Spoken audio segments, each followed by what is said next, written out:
promise to help each other, celebrate the joys of life, and to console each other. Hello. I am sorry, but I must interrupt this show. You know what it is? Hey, ham solo. It's time, baby. Low. It's time how we do. Hey. They said we said we hit. They said we said we on. They said we said we strong. They said we said we go. We say that you heard right. We say that you heard right. We say that you heard right. We say that you heard right. They said we said we hit. They said we said we on. They said we said we strong. They said we said we go. We say that you heard right. We say that you heard right. We say that you heard right. We say that you heard right. Man, I swear that it's imminent. I've been going so hard on my penmanship. About to go in and buy me a wheel. And I pull that shit fresh off the dealership. I can leave you on red like an Xbox. Got me laughing at you like you red fox. Got you chasing Hot Wheels like a matchbox. EA running the game and it don't stop. Super cold like I'm playing for Blizzard. Got you all in my sights like Red Dead Redemption. Never gonna slip on my pimpin'. Better get out my way, bitch, I'm on a mission. Really ain't no competition. I'm steady grilling opposition. I'm get up and ready to win. They can play it how they play, but fuck what you say. I'm getting this money today. Last of us like a dying breed. Down the ride like a noble steed. Fatality moves, I make it bleed. That's on any game, that's on any screen. Shut up and give me your money. They said we so lit. Even if I take an L, we coming back just to show that we don't quit. They said we hit. They said we said we on. They said we said we strong. They said we said we go. All right. Welcome everybody, and back to another episode of Bullsittin with me, Matt Likes Games, Cozy Beluga, Mental 9R will be here a little bit later. Loke is unfortunately not with us today because he's dealing with some sensitive stuff. So, but we also have a guest, Callie Rex, that came here with us today, and then we have a special guest. Because Callie ain't special enough now. No, I'm just kidding. Callie, you're great. But we got a special guest, head of PR for XREAL, Ralph Jodice Jr. What is cracking, everybody? Before we ramble into a bunch of XREAL and some awesome glasses stuff that I had the awesome opportunity to try out and screw around with all week, man, and that was some fun. Let's go around, just see how everybody's doing real quick. So first and foremost, Ralph, how are you doing? Thank you for joining us here today on the TSWS Gaming YouTube channel. Two sweets. I see your NWO sign in the back over there. Oh yeah, absolutely. I'm doing great now. Thank y'all. Thank y'all for the invitation. Let me come on and hang out with you guys for a little while. Love the show. Love what y'all do out here. Love the positivity. Had a great time last time. So thanks so much for letting me come on. That makes me feel like I'm doing great right now. So I'm very good. Thank you. How are you? I'm doing fantastic. I'm happy to be here. I went to the doctor's office earlier, got a couple shots, which wasn't great, but but it definitely made my back feel a lot better. So that's what I was going for. That's what I went for, and that's what I got. Anyways, Matt, how's it going, brother? What's happening with you? How you doing? Doing pretty good. Been playing a lot of older things lately. I just beat Half-Life 1 for the first time. So that's the kind of old I'm talking about. And now I'm playing Half-Life 2. And yeah, I'm playing a lot of old games. Well, good for you. I ain't mad at you. You know, I mean, you see all the stuff I got, everybody. So, you know, I love me some old games. And, you know, I was playing some Space Marine not that long ago. I just beat Mafia 1. So I feel you. Mafia is a fantastic game. I'm now playing Mafia 2. That game seems fantastic right now, but still got a lot to play.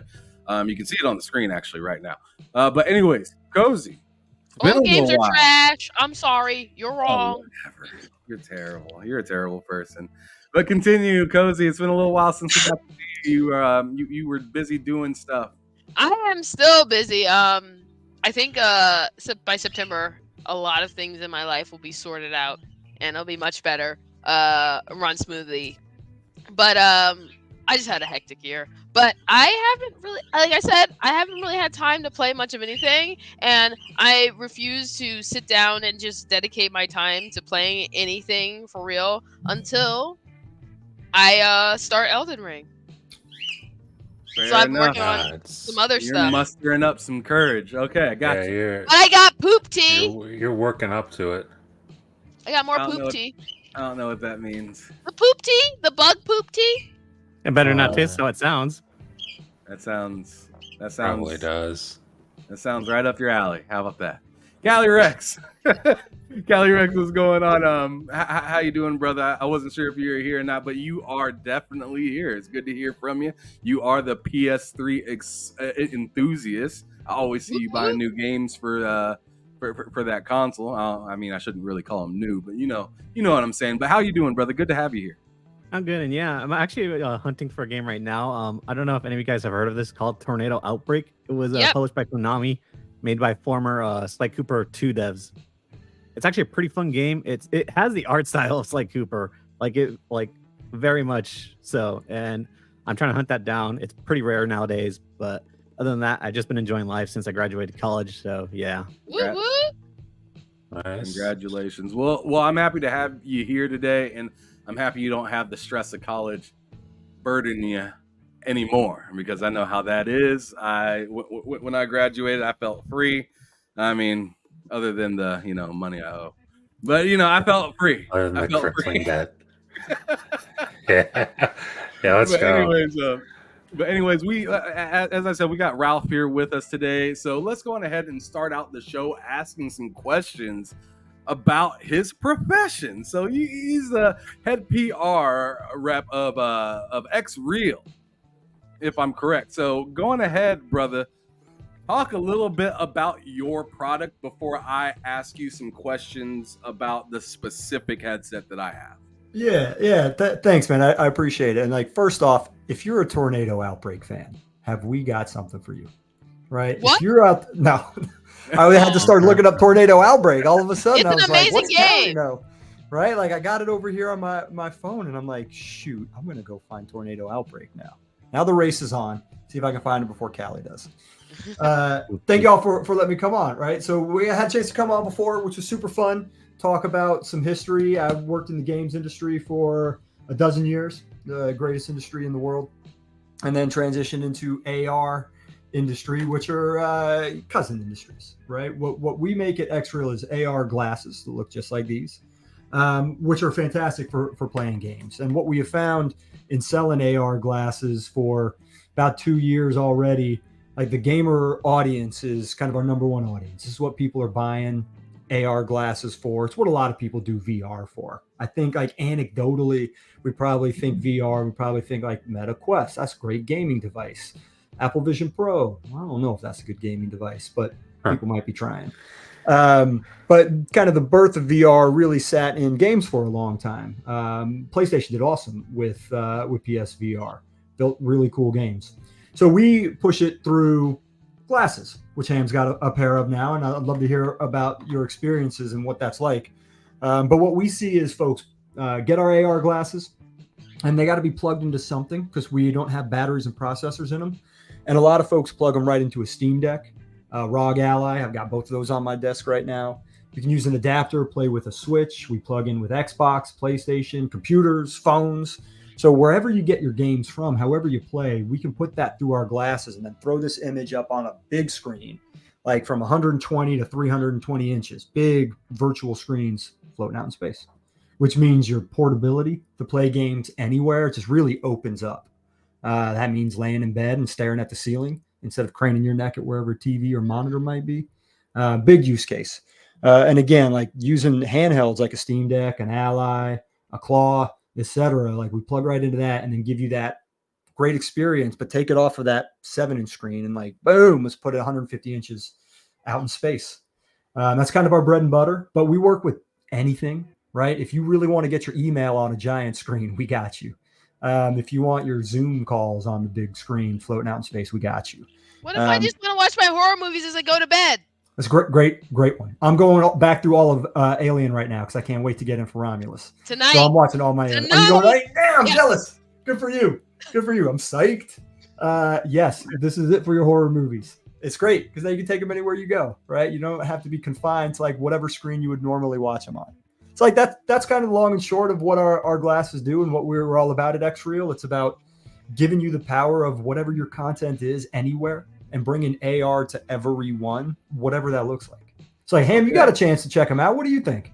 Yeah, so of course I got my pressing questions. And of course, if anybody else has any questions on this panel, please don't hold back or just let them go on. Just go ahead and ask them. But I'm going to go on ahead and go first. Bring it.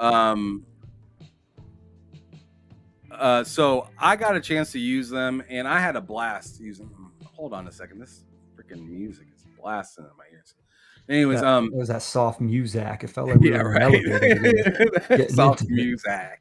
But anyway, so yeah, I got a chance to use them. At first, they were having a hard time working into my Steam Deck, but then I found out, oh, you could just plug this right into the Steam Deck and it works just fine. And I got the chance to use these, and I tried out while Ralph was on the call with me a little bit of Earth Defense Force 6, and it looked as good as the Steam Deck will allow it to look. Right? Yeah. So it's not like changing anything that you wouldn't see on your screen already, because it's kind of just like casting or like screen sharing essentially. Right. When you plug it directly into your phone, directly into your Steam Deck, ROG Ally, whatever. Right? And Rich asked in the chat, he said XREAL is the website. Yes, that is the website. I think it's xreal.shop.com or something like that. I mean, you're plugging the shop. That's great. If you're ready to go make a purchase right now, yes. You can just do xreal.com. We'll take you right to the website. There you go. We're out there. A couple different kinds of glasses and other things in there. You'll find it. But I also got to use the like AR mode, which it is, as I was telling Ralph, it's fairly generic. It has everything that you just kind of expect as it is plugged into your tablet, your phone, or whatever. So like, if you wanted to see your photos or whatever you recorded or show family something and show it off of your glasses, you could do it like that. But you could also just use the basic screen sharing mode and watch. Like I was using it for like Peacock and different like Hulu and stuff like that. What was I going to say? But on Samsung phones in particular, as I said it in my review, you got to be careful of Samsung Dex, because that will pop up and it'll be like a whole separate thing, which is nice if you know how to properly use it. Dex is awesome. It's so right. Sweet. If you know how to use it, you got to know how to use it. If you know how to use Dex, if you're a Dex power user, man, it is so sweet. But you got to know what to do with Dex. Exactly. But anyway, so I got my chances of using it, but the one piece that I was like, man, I wanted to check this thing out a little bit more, which I am going to be getting, maybe even after the show. Like I'm really excited to get it. I'm just not sure which one I want. Is the Beam Pro or the regular Beam? Yeah. Now, can you tell me about those two devices and what brings your experience like to be bigger and better with that in compared to just having the glasses alone?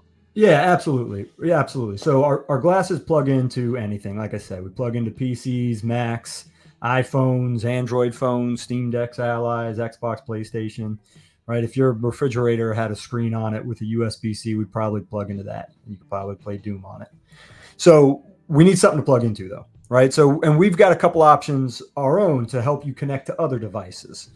We've had this device in market for about a year. It's called Beam. It's this little guy. It looks kind of like an iPod. It's a little spatial computer, tiny little thing that lets you talk to other devices wirelessly. So if you need what's on your PC and you want to experience that through our glasses and you don't want to be tethered into that PC because that tether is only going to be so long, you could connect your PC to the Beam, connect the Beam to the glasses, and the Beam will talk to that PC wirelessly. It's a cool solution, right? It lets you do DPN. So digital display through a DP display port. So like we can take whatever's on this computer over here, over there, and I could send it through this original Beam up to the glasses. And now we get into some cool spatial stuff, right? So spatial computing means we can take that image and I can lock it in place so it can be permanently affixed like up here. So I only see it when I look up there, which is super cool. Like if you have multiple displays, like if you're looking at your PC and you need your PC screen right here, we can give you a virtual screen somewhere else, and you only see it when you go look at it. So that's what we can do with pinning with something like the beam. Or we can make a picture like smoothly follow you. So instead of jerky movements, it can follow you smoothly. So we're actually manipulating the images out in space. It's really hard to do. But this is what Beam is really good at. It talks to other devices wirelessly.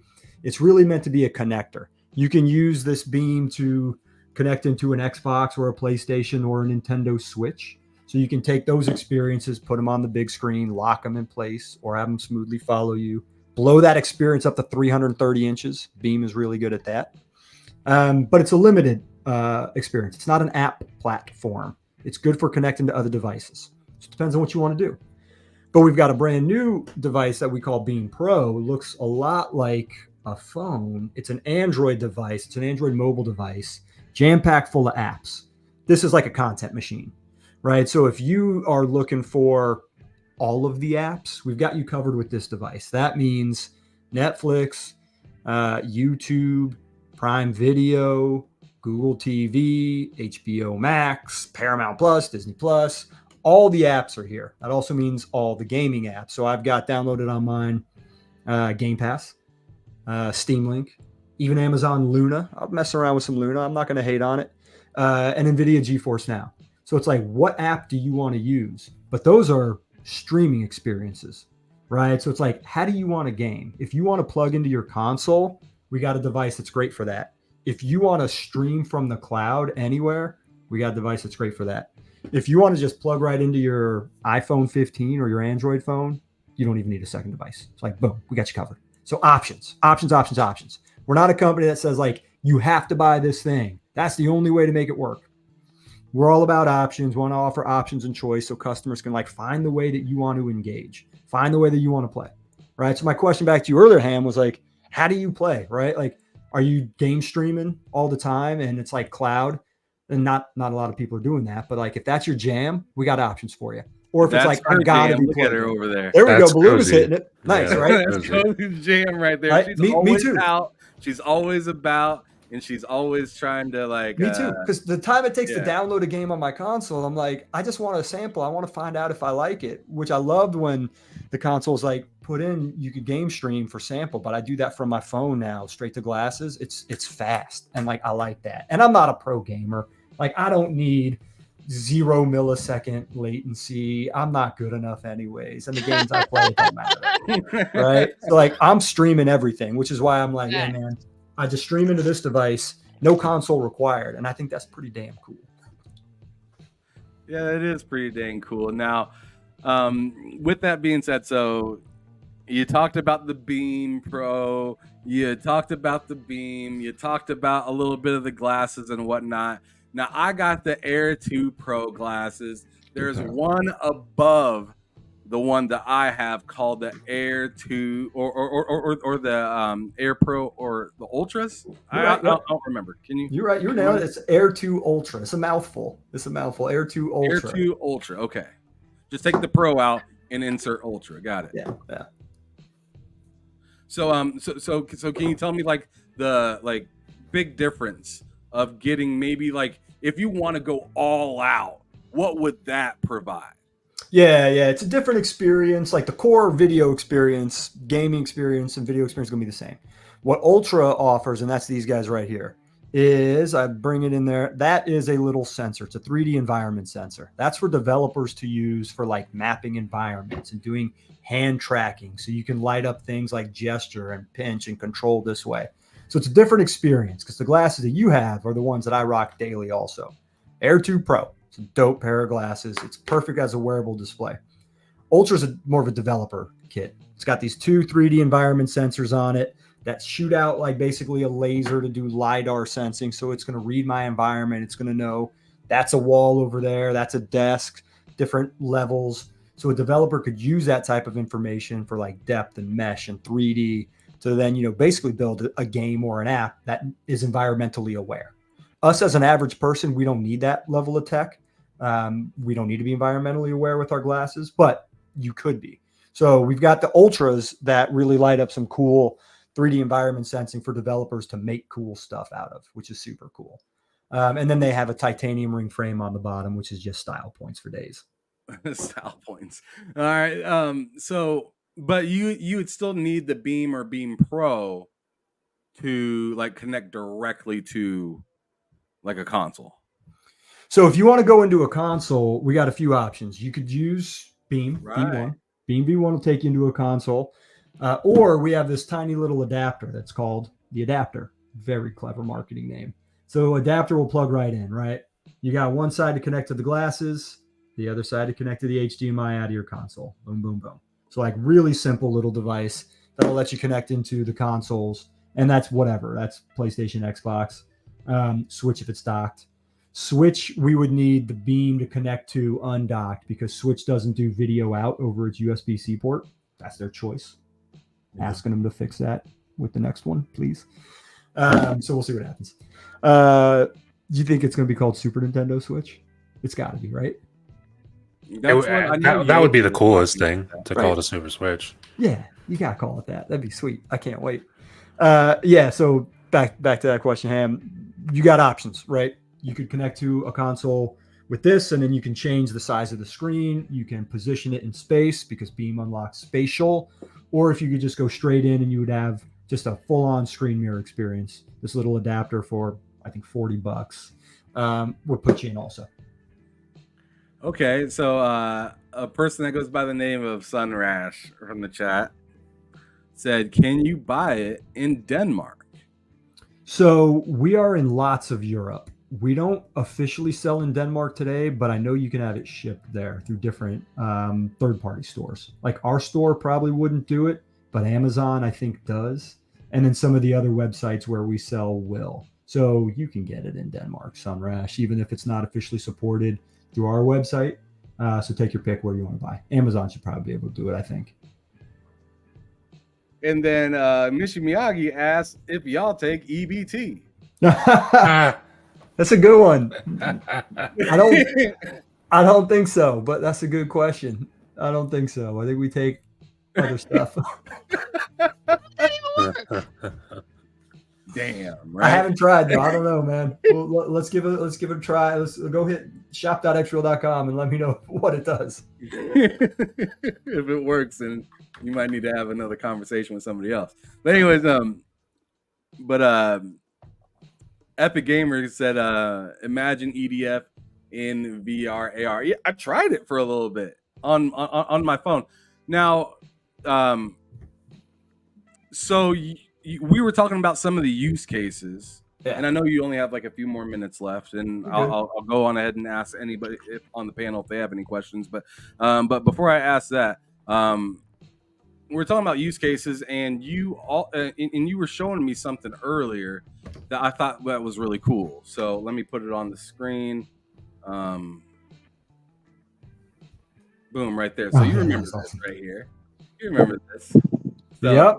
This is you walking in town with it, with your glasses on. And can you go ahead and just describe that? Because you're just going to describe it a lot better than I'm going to ask. Yeah. That was awesome. I was in London last week hanging out with the XR community in the UK, which is awesome. Like, it's on fire over there. Great community. They got cool developers. They're making cool stuff. They're invested in the space. So I was in London walking around, and I don't know anything about walking around London. I'm constantly lost. So I used the Google Maps AR mode from my phone. I got a Samsung Galaxy S21, a couple years old at this point, but it's a solid phone. So Samsung or the Google Maps is this awesome feature. I don't know if people know about it. It's just called AR mode. I boot up Google Maps on my phone. I put in the directions of where I'm going. And as long as I'm doing it walking mode, not driving mode, I can go into AR mode on the phone, and then it uses the phone's camera. And it gives me that view right there, right? It puts these giant wayfinding arrow pointers to help give me directions. But I'm not going to walk around a city that I don't know where I am with my phone out in front of me, staring at it like this, right? Like you kind of asking people maybe to take it out of your hand. I'm not looking for trouble, right? So I hold the phone in my hand, just kind of up against my shoulder with I got my laptop bag, let the camera point out to the world, but I connect to my glasses and I send this view up to my glasses. So this view is 150 inches big. It fits right in my glasses like it's the real world. And then I just have this view of the camera and the map and this wayfinding directly in my vision on top of the road I'm walking on, showing me the pointers just like it's right there in front of me. It's like the way to navigate. It's awesome. It is the futuristic navigation that like we've all been looking for. So it's a combination of the Galaxy phone, Google Maps, and then sending it up to the glasses as a display out in front of me to put that image out in front. It's awesome, right? Like that's the way to walk around and not get lost and not get robbed at the same time. There you go. So that's a pretty cool thing because you can see through these glasses really well, right? And up to 120 hertz, I believe. Fast refresh. Yeah, with the refresh rate. OLED screen, correct? That's right. Micro OLED displays. So the image is super sharp and crisp. It's 1080p full HD for each eye. I think people kind of think about AR glasses or VR and like wonder, like, are we still in 480? Are we even up to 720? It's like we're 1080p full HD in each eye. We'll get to 2K eventually on a screen kind of that size and closest to your face. I don't think you're going to notice the difference from 1080 to 2K to 4K. It's not like, your OLED TV that's sitting 10 feet away from you. We'll get there eventually, though. But yeah, the picture's killer. Great for wayfinding. And again, they're just sunglasses. When I got nothing going through them, they just wear like sunglasses. Like I see you guys just like if I got on any pair of shades right now. And then once I plug in and I have a picture coming through, I can change the darkness of the glasses so they can be more see-through or less see-through, right? Which means like when I'm walking around the street, I need a more see-through. So like I don't walk into shit. But when I'm at home and it's like movie mode time, or I got on an airplane and it's movie mode time, I can change the darkness of the glasses and they can be brighter or darker. I've watched a lot of TV shows, and I actually streamed yesterday playing college football 25, and I did my whole first game versus BYU. I'm Wyoming, and I scraped away with a win.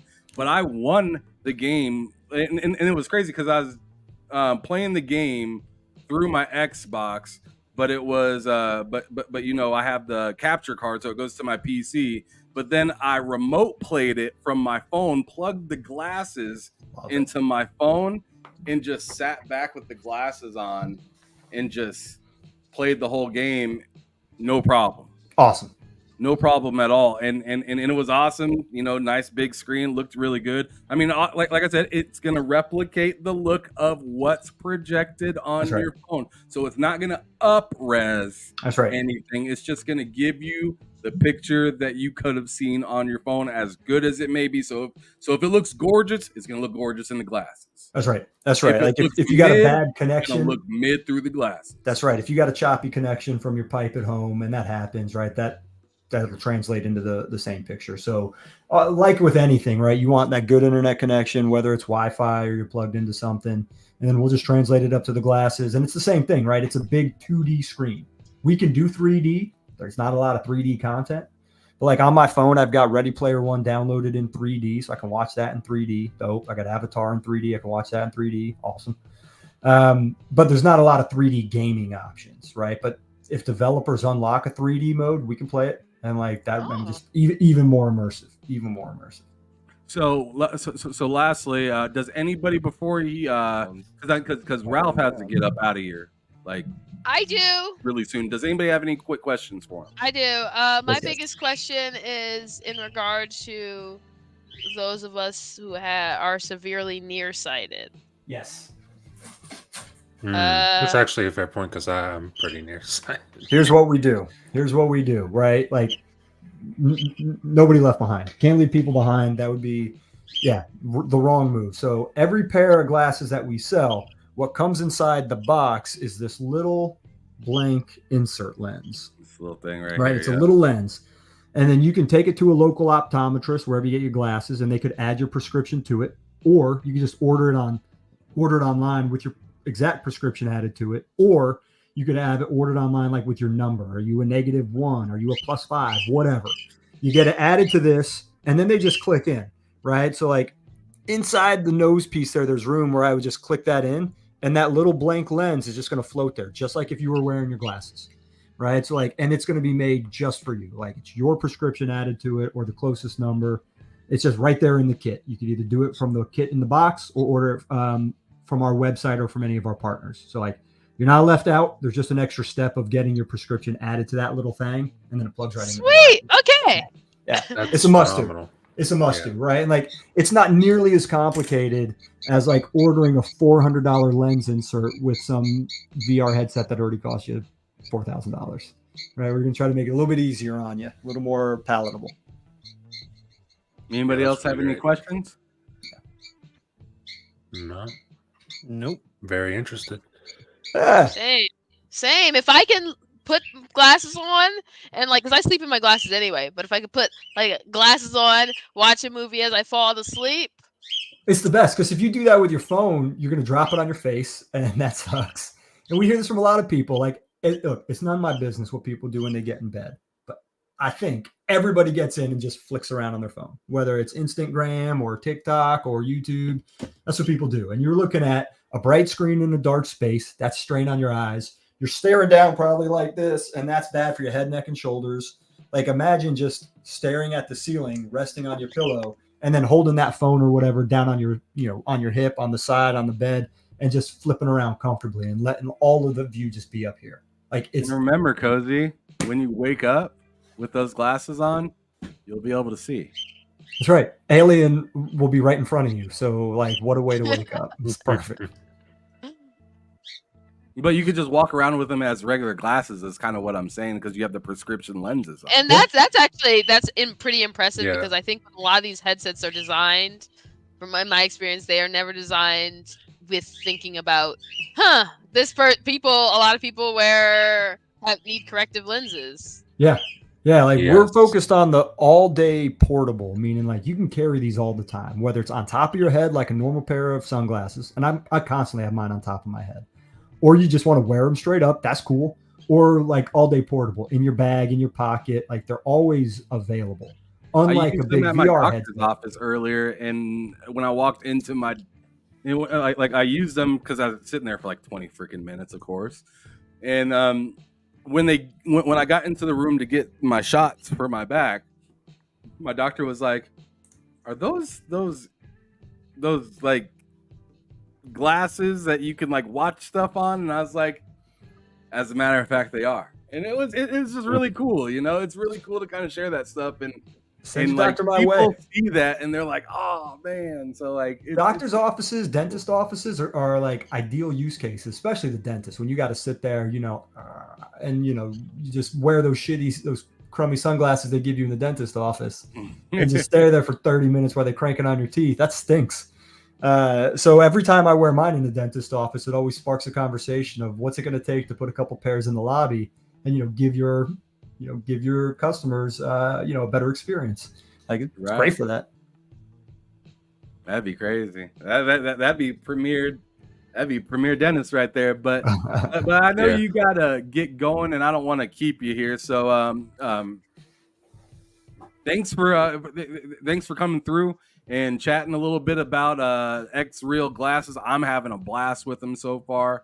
I hope many of other people see this product, like what you guys are trying to do, and grab themselves a pair of them, because I mean, like I said, just in the little use case that I use them with only having them for a week, and already have been to a doctor's with them, checked them out, played some games with them already, and like being mad that I didn't have them a week earlier because I went to a DMV and had to sit there for an hour and a half. So like now I'm like thinking of like other reasons to always kind of keep these things by me, right?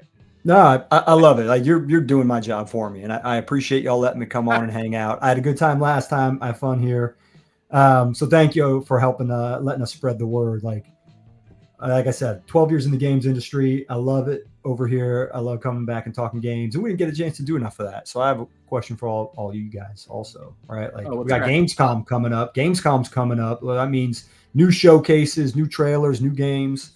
All right, what's on your radar? What do you care about? Like, what's coming that you want to get in? I'm gonna cut in front of everybody and tell you, go for it. Shattered Space DLC. It's easy. It's so easy for me to forget about that, and then I remember it, and I'm like, it's gonna be huge. Yeah. Like any new Starfield I'm in. Like I love Starfield. I only played Starfield in glasses. There we go. I got my Starfield special edition coin over here that Ben Kenobi made from the Xbox community. Love Starfield. That's a great answer. That's awesome. Anybody else? Like, what are you guys looking forward to? Hit that like button, you guys, if you're watching. Please. So, Avowed was my number one anticipated thing for this year, but since I got delayed, now it's Stalker. So, dude, Stalker 2 is real. So cool. Very much looking forward to Stalker 2. Seeing anything, whatever they want to show, anything at all. Yeah, I'm very what a studio too. Like these guys are legitimate heroes. They made this game in Ukraine and had to leave country. It's amazing. Their story is inspiring, and they built something else. It's freaking sick. Yeah, that's awesome. Absolutely. Cozy, anything you're looking forward to for games? If I had to, I don't know if it's like, but I think like the next game that I'm looking forward to is Sins of a Solar Empire 2. Other than that, I can't think of anything that I'm looking forward to. I mean, Shattered Space, obviously, but that's different. I never know what you're talking about. I never know what you're talking about. Oh, now I got to look that up too, along with Tornado Whatchamahoozy. Sins of a Solar Empire is like just one of those great space 4X games. It's really fantastic. The first one has thrived for a long time.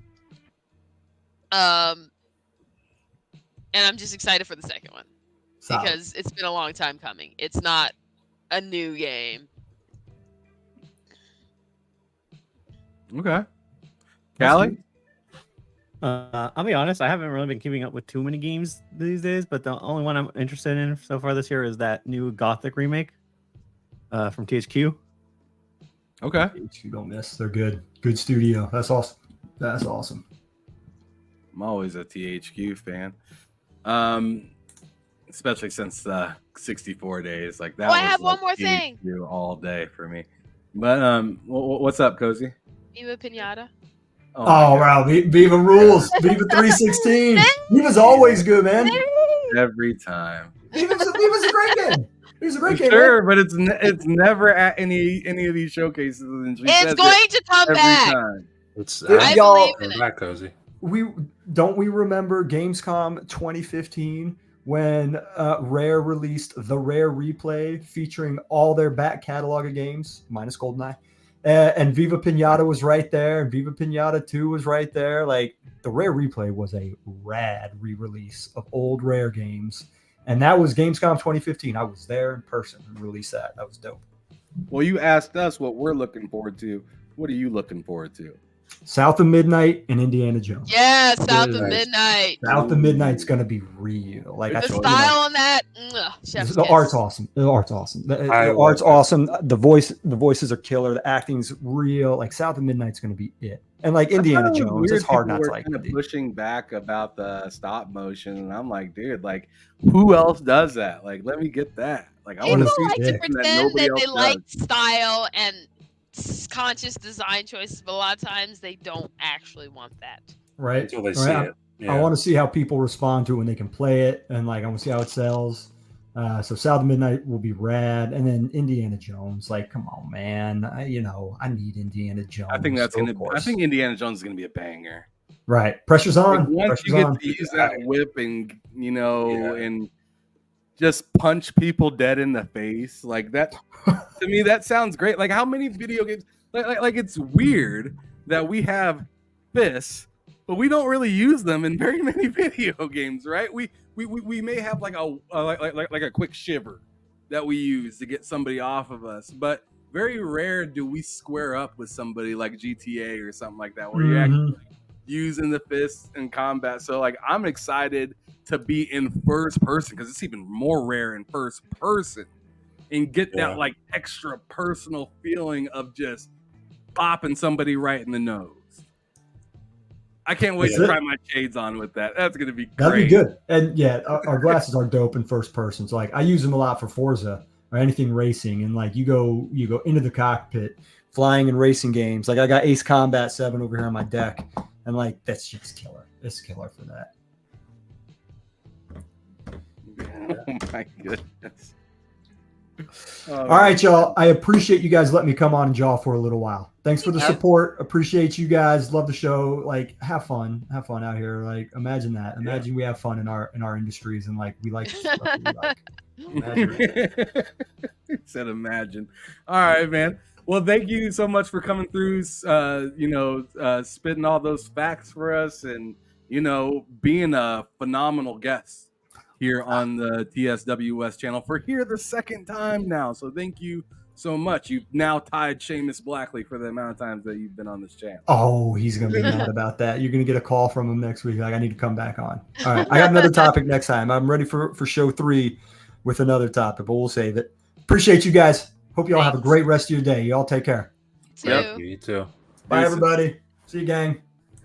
All right, so that was our guest, Ralph Jodice Jr. from XREAL, coming here talking about the AR glasses that him and his team work on. Phenomenal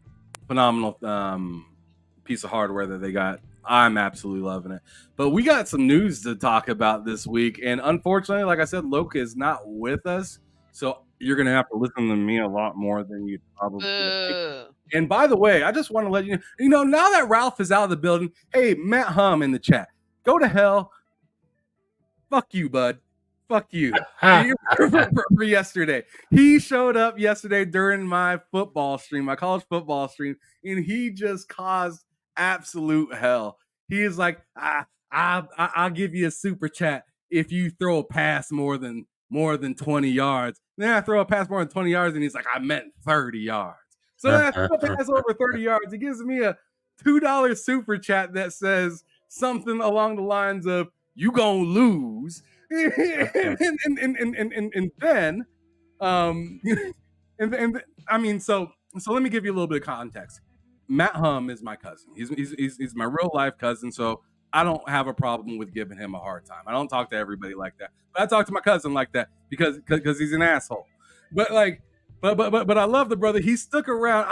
I was playing versus North Texas, and I was kicking their ass, and all of a sudden they just started creeping back, and he is in the chat the whole time. They coming. They gonna whoop your ass. Oh, it's gonna be 18-14. You gonna lose. And it happened. Like I started losing. The game. Like he was talking shit and it was working. And like I was not happy about it. But I ended up running the ball. We came back. We won the game. Go to hell, cuz. Go to hell. But anyway, we got a lot of other topics. Just gave you $1. Nothing better than heckling in chat. He's trolling me right now. He's trolling. He's being an asshole right now. I ain't even gonna mention that dirty money that he just sent me right there. I ain't even gonna mention it. Let's go ahead and move on. We got a lot of stuff to talk about. So, oh my goodness, what did Loke? So this is gonna be a fun episode because what Loke has done for us today is he sent me all the topics, and we're gonna be talking about them. I have no. Oh, for real, cuz? It's like that super chat D's. Up yours, bruh. But anyways, so we're going to go on ahead and check out what Loke sent us today. I'm assuming it's going to be some of the stuff's going to be pretty wild. What's up, Umbra? I see you in the chat. Just now he sent me the first topic, which let me go on ahead and pull this up on the screen so y'all can see it. It doesn't look like it's going to be good. I can tell you that right now. It doesn't look like it's going to be good. But the first topic he sent me was Grums on X. Nade Shot is noticing the trend, but gets the reason wrong. Gamers do want some games to fail, but only specific ones. They want AAA formula schlock that focuses on monetization and social justice policies over gameplay to fail.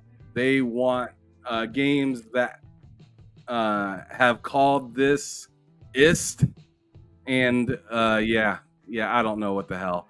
So let's go on ahead and that's a long ass tweet. Try to figure out what the hell. Loco was talking. The gaming community. I'm serious too. I'm gonna tell you right now, if this stinks, I'm moving on. I wouldn't blame you. That's a long dude. I clicked on the tweet from the gaming community. I'm serious too when I say this. For some reason, everybody in the gaming community wants games to fail. It's very bizarre. Like the whole thing with X-Defiant is still like stumps me to this day. People complain about not having enough games to play, but when new games come out, even before they have played it, they're like, that game sucks, I'm not going to play it. Listen, man, if we keep tearing down these studios trying to make good games, like, yeah, not every single one is going to be fun and not every single one is going to be a hit. But if we're sitting here like preying on its downfall before the game even comes out, what do you think's going to happen? Nobody's going to be investing in gaming and making new games. And you're not going to have shit to fucking play. You're going to be sitting here playing MW2 Remastered Edition. You're going to be sitting here trying to play fucking the same old games for the 1,000th time these billionaires and fucking multi-billion publishers, they're not going to greenlight any new games, any new concepts, any new IP. I mean, I try to put myself in the shoes of myself when I was like 16 years old, but I can't. I was excited for new games when they came out. The problem is now we have too many options. We've seen too many different games. We've seen too many different ways to interact with games. Like back in the day, bro, in 2007, when Halo 3, Gears of War 1, and Call of Duty Modern Warfare dropped the same fucking year, bro, we were lined up outside of GameStops, whether it was in a mall or attached to a fucking Hollywood Video, sitting there waiting, camped out, drinking fucking Mountain Dew, waiting for these new games for the midnight release. Everybody was so excited about it. Now when new games come out, we're fucking sitting around a goddamn fire witch artifact, like doing a satanic ritual for the game to fail miserably. I don't really get it. All right. So first, with all that being said, context being there, I'm going to go to the guests first. I'm going to go to Cali Rex first on this. What do you think about what he said, and does it have relevance, or do you feel like he's just bitter and old? I kind of agreed with him to a point. Like I can see that kind of hatred happening with that Star Wars game from Ubisoft, which is the only reason I can sort of agree with this, because like the Star Wars game is really getting hate for really no reason at all, other than it kind of looks like a Ubisoft game. But other than that, it's not out, so people are too quick to criticize it, really. But I don't know. I feel like a lot of games are just releasing broken nowadays, so there is some fair criticism, but like it's just not really what like is focused on, really, from his point of view. I think he kind of let that slide, really, and focus on like it's just that the fact that there's a lot of other games, but that's not really the case. It's just that a lot of games are broken and not as fun. Okay, so he let a little bit of part of reality slide a little bit in lieu of just saying, but at the same time, it's not that, because if you think back in the 360 days, games came out broken around that time too. No, yeah. As someone playing PS3 games, I can confirm that they were just as broken. But I think now we just have a bigger magnifying glass to spot those issues, thanks to like places like YouTube, where people constantly call it out. It's just more accountable, right? Yeah. Okay. Before I go to Cozy, I'm gonna just read a couple of these. Matt said he is making a point. People don't give things a chance even before knocking it. Ray Cheese says new concepts, new IP. What is he talking about? Matt says I think that was more often games were local multiplayer So we had a reason to hang with the boys, but with online, it hurt a lot of camaraderie of gaming, thus the enthusiasm. I think there is a point to that, right? I mean, it's not even just local, because if you thought about even the time frame that he's talking about with the 360, like that wasn't exactly local, but the whole camaraderie thing of like everybody needing to, be at the store, everybody copping the game, and playing it at the same time. And I don't know. I feel like some of that extra step that you took to be involved kind of made it a little bit more exciting, I guess, when you went to go play the game, and you were quicker to look over things because you were like, I want to play this game. I just want to play this game. I just want to play this game. I just want to play this game. And now like things are coming out like a week early and stuff like that. So then some people get to play it and others don't. And then you get all there, and then all the other people are waiting for your review and all this stuff. And I don't know. I think it is a little bit more messy. I kind of see what he's saying with this, but Cozy, yes, your thoughts on this whole? I always talk about how it's a multitude of things, how people enjoy feeding their negative emotions. They enjoy it. So they'll engage more with their negative emotions. I don't spend countless amounts of energy on talking about games I don't like, but most people do. And at the same time, these same people will be talking about how like, oh man, there's so much negativity and people don't talk enough about this game or that game and stuff like that. And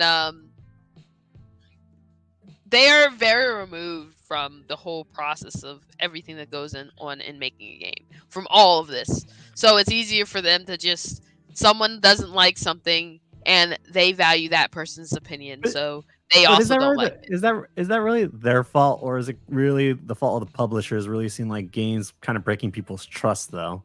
It's not, people aren't releasing games that just break people's trust. They're releasing the games that they see where the numbers are, and that's where they're releasing the games. And the problem is there's lots of failure because they see where the numbers are and they chase where the numbers are. You give people what they want, what they say they want, and they prove you liars.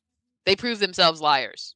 That's what constantly happens. New things, new great things, new ways to people will constantly talk about like, why aren't there more things like that? Well, y'all didn't buy it. That's not what you're buying. You may talk a good game about, oh, I only buy it. You're not actually buying it. We know what sells. I dig that because I mean that's shown to be true a lot of times. You're right, where a lot of people will say, oh, I want this, and then you get it, and then it's, oh, that's a problem. Can you go back to what you did before? Yep. And then it's like you don't realize how much money we just spent changing everything. You don't realize how much money and effort it took in, how much more people we had to hire, how many people we had to fire. Now you're asking for us to do things the old way, and maybe we can't get the same people that did the old way back because you told us to fire them last time around. They're on doing something else that they wanted to do, and they just did the last thing because they were here, and we fired them. So yeah, that's an interesting way to look at it as well. Matt, Mr. Matt likes games. What is your thought when you see brother speak like this? Because I mean, I feel what he's saying, but there is also some things that like Callie brought into effect, and some stuff that Cozy talked about that made some sense as well.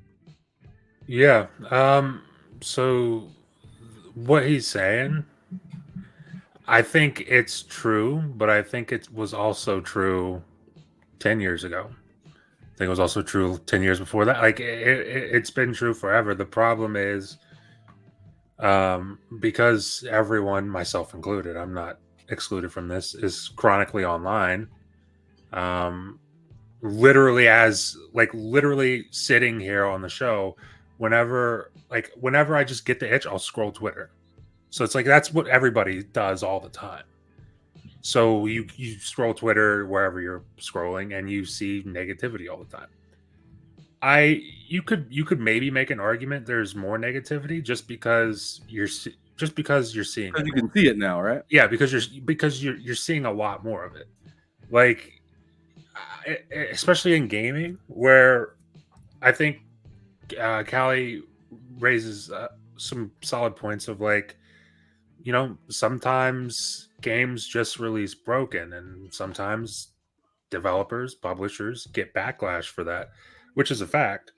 But also there are cases like what this guy's talking about, where it's like, and me and Loke argued about it a couple weeks ago, where it's like people have like these vehement opinions on things they've never played. And Loke was saying you can have that opinion, which I agreed with him on, but it's like, don't expect me to take your opinion like too seriously. Like, if you're out here saying, hey, this game sucks because whoever I watch told me it sucks, it's like, did you play it? If not, I don't really care that that's your opinion.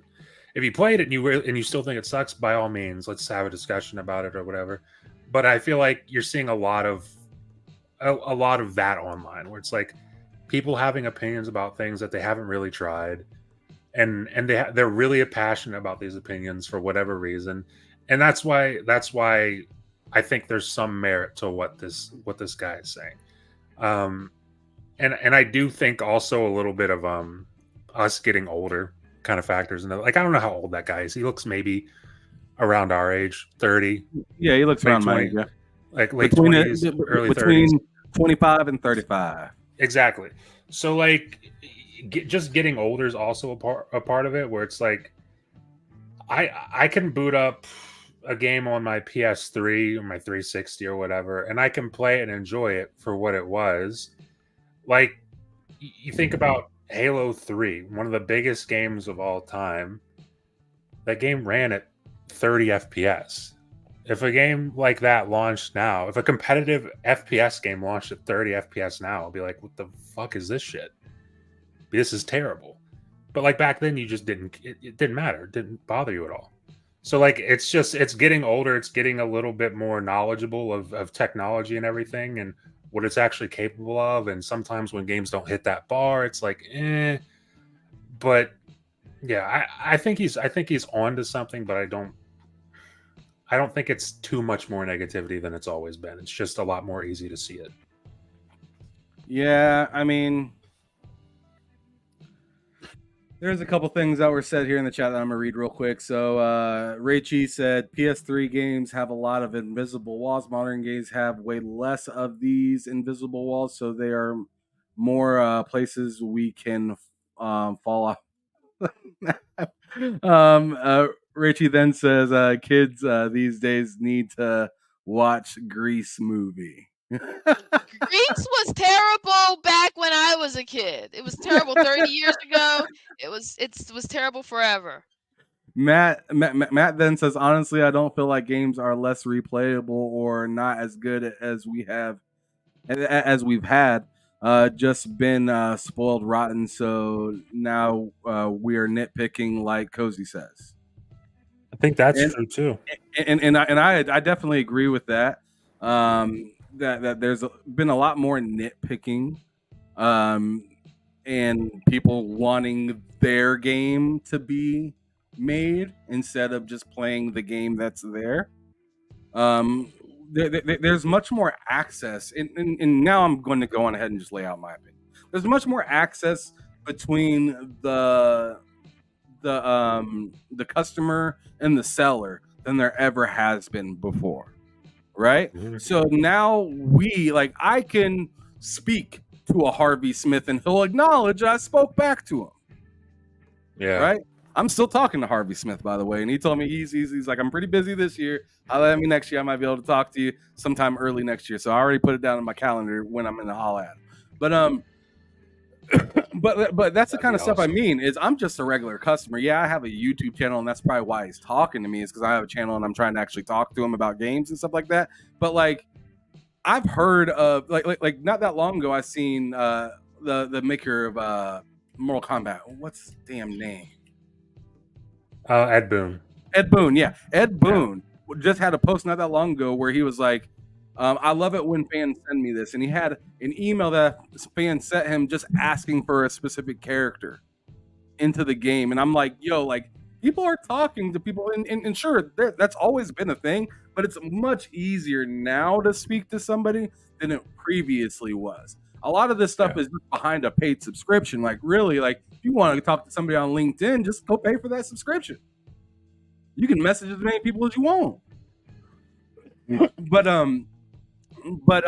with that being said, I still believe that this whole idea that this guy has, I don't think he's off base where he's saying a lot of people are just like, you know, not as appreciative as they were. And I can kind of get down with that because people are more picky and people see and you know, have a lot more things to reference to than they did back in the day.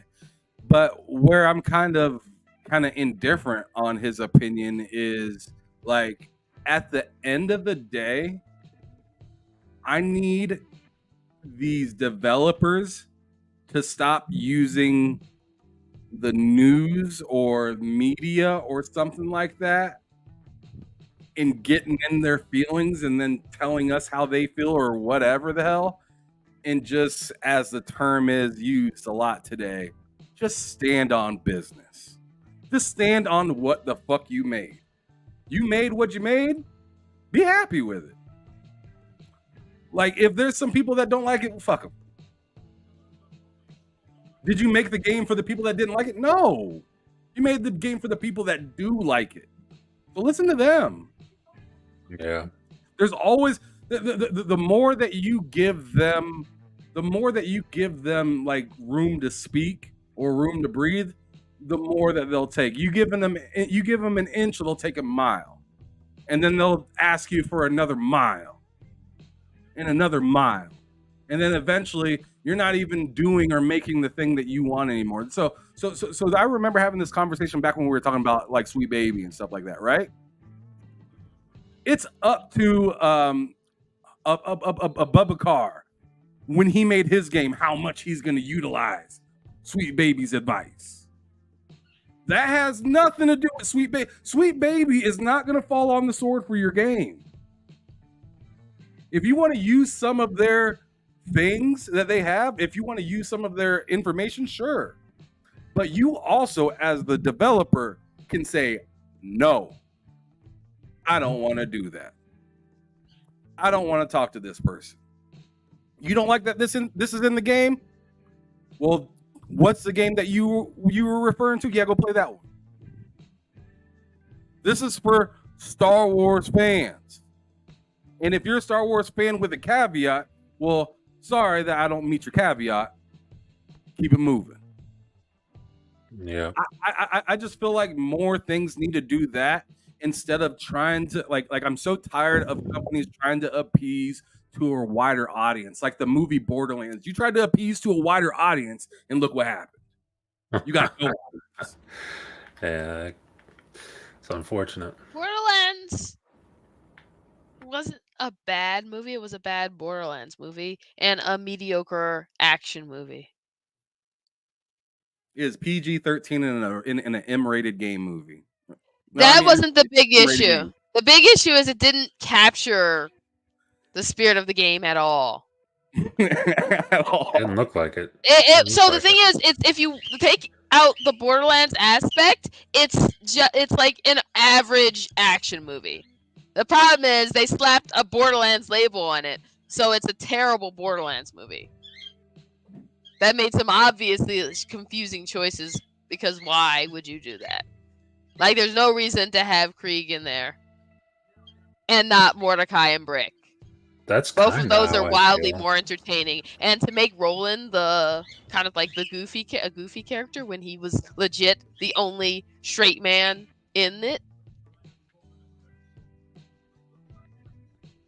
If you understand what I mean. If you don't know what a straight man is, I don't mean straight dude. I mean he's like the serious character. Well, yeah. It's kind of how I feel about Halo 5, honestly. I think Halo 5 is a great sci-fi game and a terrible, just an awful Halo game. Jeez. All right, well, let's go ahead and move on to the next topic. I got it up here for y'all to see, which is Activision issues cease and desist. The Modern Warfare Remastered mod that shot it back up in the Steam charts. So, Matt, you sound like you had something to say right when I mentioned. Yeah. So, what's up? I don't know if you caught when that video was playing, or that guy was talking about what we were just talking about, how he said people are busy playing Modern Warfare 2 Remastered mod, and I was like, not anymore. Not anymore. They're not busy with that anymore, because Activision saw that and they said no. They said no. You're not getting that. So they're not playing that anymore. But this whole news is so weird to me. Like I guess I get it, just because Activision's Activision, and Activision, this is totally something I could see Activision doing. But at the same time, I just don't think it makes sense, man. I saw somebody say it was like because they don't want this to eat into the sales of Black Ops 6. It's like, dude, realistically, this isn't going to eat into the sales of Black Ops 6. This isn't going. This will not. I personally disagree. I think new Call of Duty games have kind of hit an all-time low with the fan base, because like not a lot of people are really happy about like the current state of Call of Duty. And I think something like this that was built from fans for fans is kind of something that would have like brought people back to the older games, which is not what Call of Duty or Activision really wants. So I would say to that on PC, like, again, what I'm saying is this isn't going to make this is going to substantially eat into whatever, let's say Black Ops pre-orders. Like, because this mod is available, or I mean, in a world where this mod is still available, it being available wouldn't mean now pre-orders are down like 50% across the board for Black Ops 6. It's not going to have a substantial impact like that, because, and honestly, I think them doing this hurts the sales even more, because it kind of hurts goodwill with the community. Like, sure, they're well within their right to do this because they're Activision and that's their IP, and they don't want you to have that thing unless they give it to you. They're well within their right to do that, but it just hurts community morale, and I don't think you want to hurt community morale going into what should be your biggest Call of Duty in the last several years. Quite frankly, I think the last thing you want to do is hurt community morale. So I think this move here is pretty dumb. Like, if that's, what did they get, like 50,000 purchases on Modern Warfare Remastered in the past couple of days on Steam for this mod? It's like, that doesn't mean 50,000 people aren't gonna buy a Black Ops 6. And let's say that is the case, 50,000 people don't buy Black Ops 6. Does that really fucking matter? 50,000 people out of the 30 million that are eventually going to buy it? It doesn't. It's not that big of a deal. It seems, I don't know, seems petty. It just seems petty, honestly. I don't like that. Yeah, so let me get into the article a little bit just to give some people some context, just in case they don't have a whole lot. But the creator the creator of an eagerly anticipated mod for Call of Duty Modern Warfare Remastered say they've been made to cancel it by Activision. H2M is a mod for Modern Warfare Remastered that was set to be released on Friday and promised a refresh take on the multiplayer portion of the original Call of Duty Modern Warfare 2.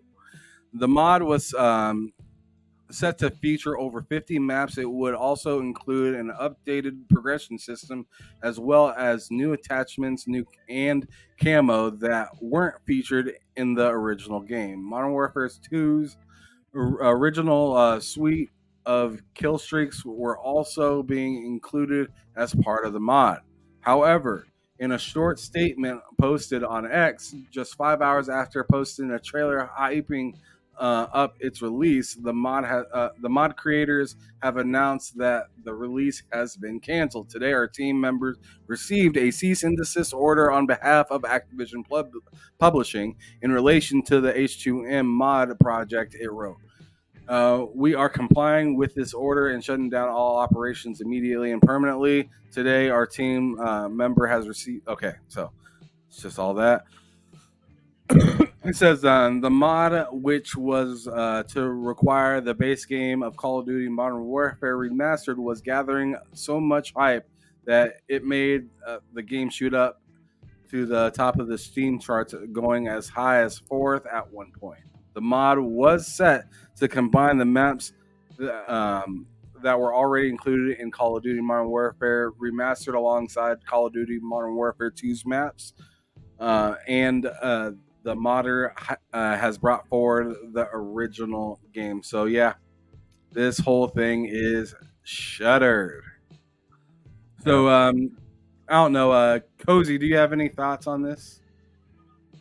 I know you're not really a Call of Duty person, but in the sense of mods being taken away or access being taken away by the publisher.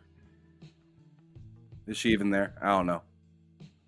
Nope. I don't know. But did you see? Allie, how about you? Wait, what?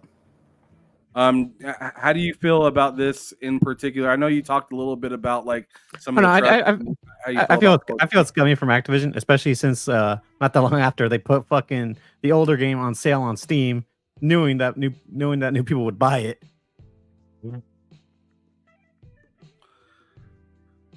Yeah, I don't love it either. I mean, to me, it's just like I don't know.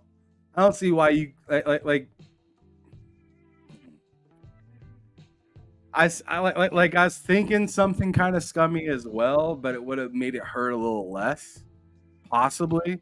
I don't know. Maybe it would still hurt just as much, but like, why wouldn't you wait until after your game came out that you're making to maybe do something like this, or to like send some sort of warning, or to maybe try to collaborate and figure out how you could monetize it yourself? Like, I don't know. Like, I sent you something on Twitter, Am, from the guy who is like the head of the team working on this mod. He said he basically said, "Screw it, then we'll just make our own game." So, I mean, I wish him the best in that, and hopefully hopefully they turn this really shitty situation into something very, very good for themselves, because I mean, they had a lot of the community really excited for this, and Activision just kind of at the last second, after what Callie just said, like how they put the game on sale. I mean, Activision isn't stupid. They saw people buying this game in anticipation for that mod. They saw that, and they said, you know what, we'll put it on sale, and then before the thing even launches, we'll just give them a cease and desist. So like, oh, go ahead. So yeah, they knew what they were doing there, but hopefully something good can come out of this. Hopefully they can work on a game, and hopefully it's something that they can be proud of and people will enjoy. Yeah, and I like what Rachie said in the chat, because let's keep it 100%. Like, it's not ABK now, it's Xbox. Sure. Because it's all one company now, right? So sure, we can't, have them separate and then together and then separate. Like when when they go to sell all these Call of Duty games, it's Xbox that's selling all those games now. It's so weird, because I remember when Halo had that big thing, like Halo Online was like huge, and then Microsoft just kind of came in and said no more of that. But they took all the people, or like a significant portion of the people from Halo Online, and they put them on Master Chief Collection. And that's when Master Chief Collection got that huge, like massive influx of content. I think that was like 2018, 19, something like that. It's just weird. Like, I don't see that happening in this scenario. I see something of that maybe happening, but yeah, I think I see something of the like realm of them trying to do something to get back some love, but then again, you got to remember this is an old game. Yes. Right? Yeah. It isn't like a mod for the new Call of Duty game. This is a mod for an old one. Right? Mm-hmm. And yeah, I mean, to me, I just personally don't see the point in even taking it down. It's an old ass game. Just let them have fun. Yeah. You know, but and you're making money from people buying it, right? Exactly. I just don't know. Like maybe they're taking it down just so they could possibly do it themselves and actually get more money off of it. And I do think that they may be trying to do something like that. Take the idea of somebody else and make their own with it. I mean, I just don't think it's as soon or for the same game. You know what I mean?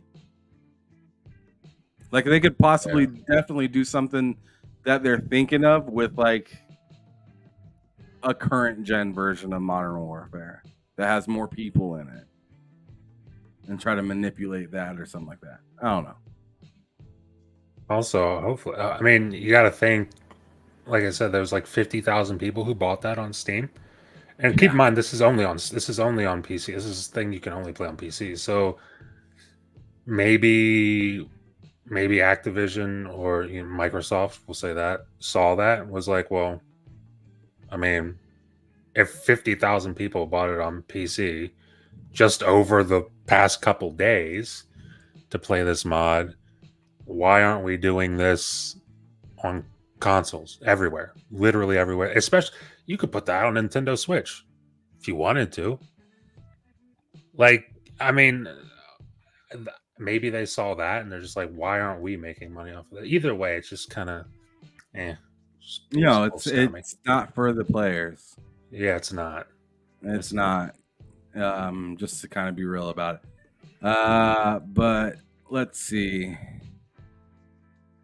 We also have the God of War Ragnarok specs that supposedly came out, which I'm trying to grab those right now. What's that?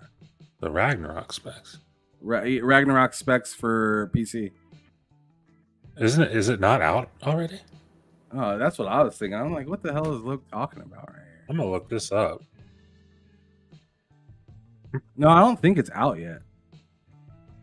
Wow, that's crazy. I thought it's been out. No, all right. But yeah, let me get these pulled up. God damn it. But I don't even know. I'm not even really excited to like get God of War on PC. I already have it on PlayStation, and I already 100% of the game. And all there was all there was the new DLC thing that came out for it. Did you ever have a chance to play any of that? Any of you guys? I know Cozy has. I'm not sure if Callie or you have. I tried it. I stunk at because I couldn't remember like most of the attacks and everything, so I kind of just gave up on it because I didn't want to relearn everything. But I could see it being really cool once you get the hang of it. Just a roguelike thing.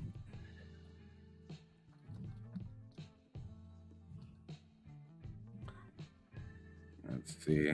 All right, here it is.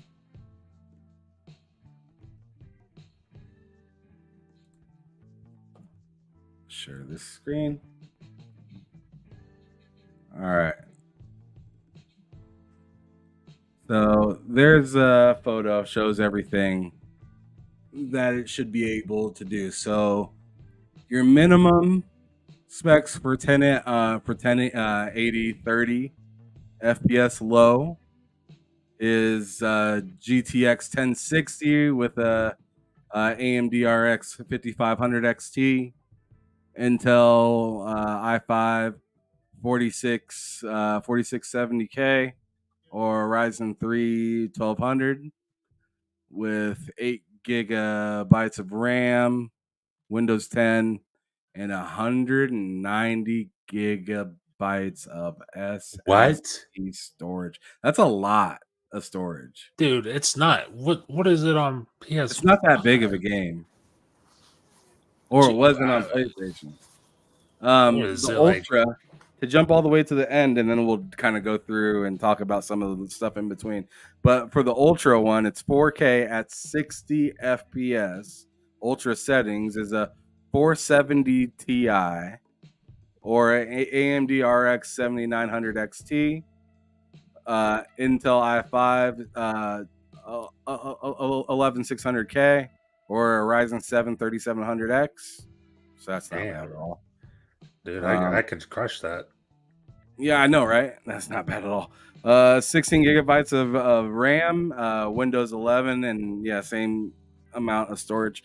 But Low, Cozy, Callie, you guys have any thoughts on these specs? I don't think they're too terrible at all. No, these specs are actually, these specs are kind of low, to be honest.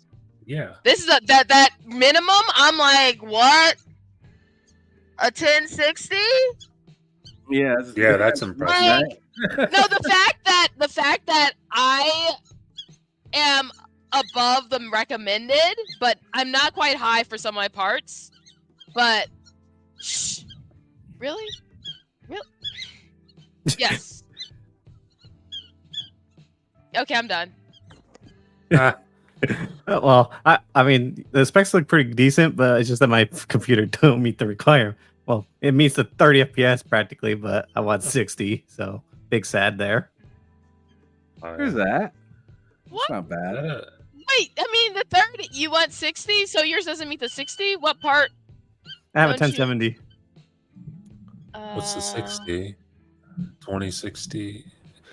2060 Super. I mean, you wouldn't be far off. I don't think. Yeah. I don't think you probably get 40. 40. You probably get a solid 40. I mean, if you wanted, like, if you really wanted to, you could put, like, it says medium settings right there. You could put it on low and medium, mix it up, and you could probably get 60. Yeah. Yeah, there you go. Depending on what settings you toggled, you could probably get. And depending on if you have the RAM. I'm saying 8 gigs only as the minimum. That's low nowadays. That's very low. That's crazy very low. Like, the only thing that's wild on that is the 190 gigabytes. Like, are they using, what are they, like, what kind of textures are they using on that shit? That's only, so I wouldn't play it normally, but I also, the only games that are over, like, 60 gigs that I'm willing to download are in live service games.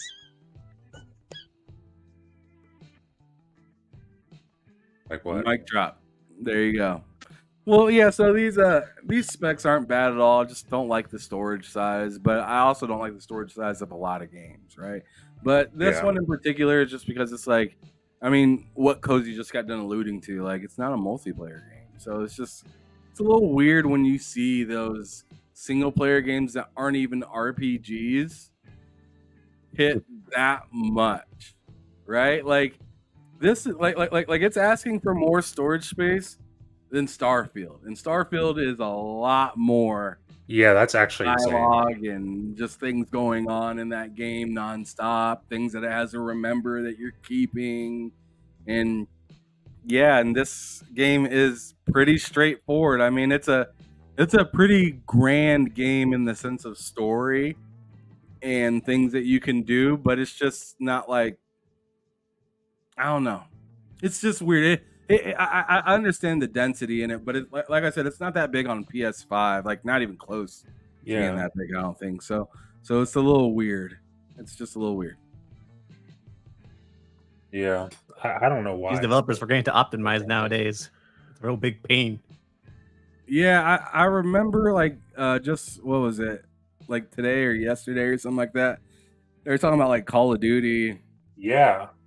Doing something to make their game smaller. I don't think we had that in the topics today, but I'm gonna add it right now. So Because I was just thinking that on the opposite end of the spectrum, Call of Duty finally acknowledges that they need to do something about their ridiculous file sizes. Yeah, right here. I'll just go to the page. So let me just zoom in a little bit so you guys at home or on the road can see it as well from the phone. But it says optimizing the Call of Duty experience. As we look ahead, Call of Duty Black Ops 6, we've been working on many ways to improve Call of Duty experience by optimizing menu, navigation, and offering smaller and more customized downloads, plus other benefits for your Call of Duty library. We've heard your feedback, and along with our own testing and learning, along with our own testing and learning, have worked to optimize the way players access and download Call of Duty. This begins by Goodness gracious, where did that come from? All right, we're done with Dog. that. All right, so back at it.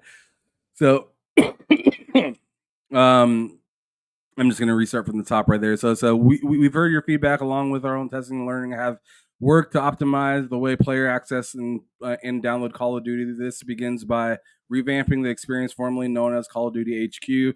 Moving forward, as a result of upcoming changes, players will have a new streamlined interface, direct access to games, more control over your download, including Call of Duty Warzone content, expanded streaming technology to reduce file size. These changes will be rolled out in phases as a series of downloads. After these larger initial updates, future Call of Duty downloads will decrease in size, and existing files will take up less space on your device. As a thanks for your patience, we're gifting all players with in-game consumables, which will be delivered when your first log into Call of Duty after the Season 5 Reloaded update. It says the road to a smoother Call of Duty experience.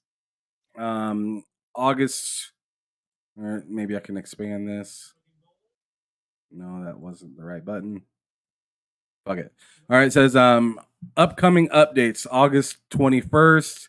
Reorganizing game content, the first big update, part of the Season 5 Reloaded rollout, new tech, and a reorganization of data to prepare for Black Ops 6 beta and launch. August 30th is the open beta, so I don't need to read that. That kind of explains for itself.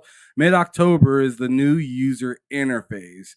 Final preparation for Black Ops 6 launch, introduction to new user interface, and remaining updates as we head into launch. October 25th is the launch of Black Ops 6, and then Season 1 is redacted as of right now. So they don't have a date specifically for Season 1, but it says both Black Ops 6 and Call of Duty Warzone are playable via instant watch from landing page.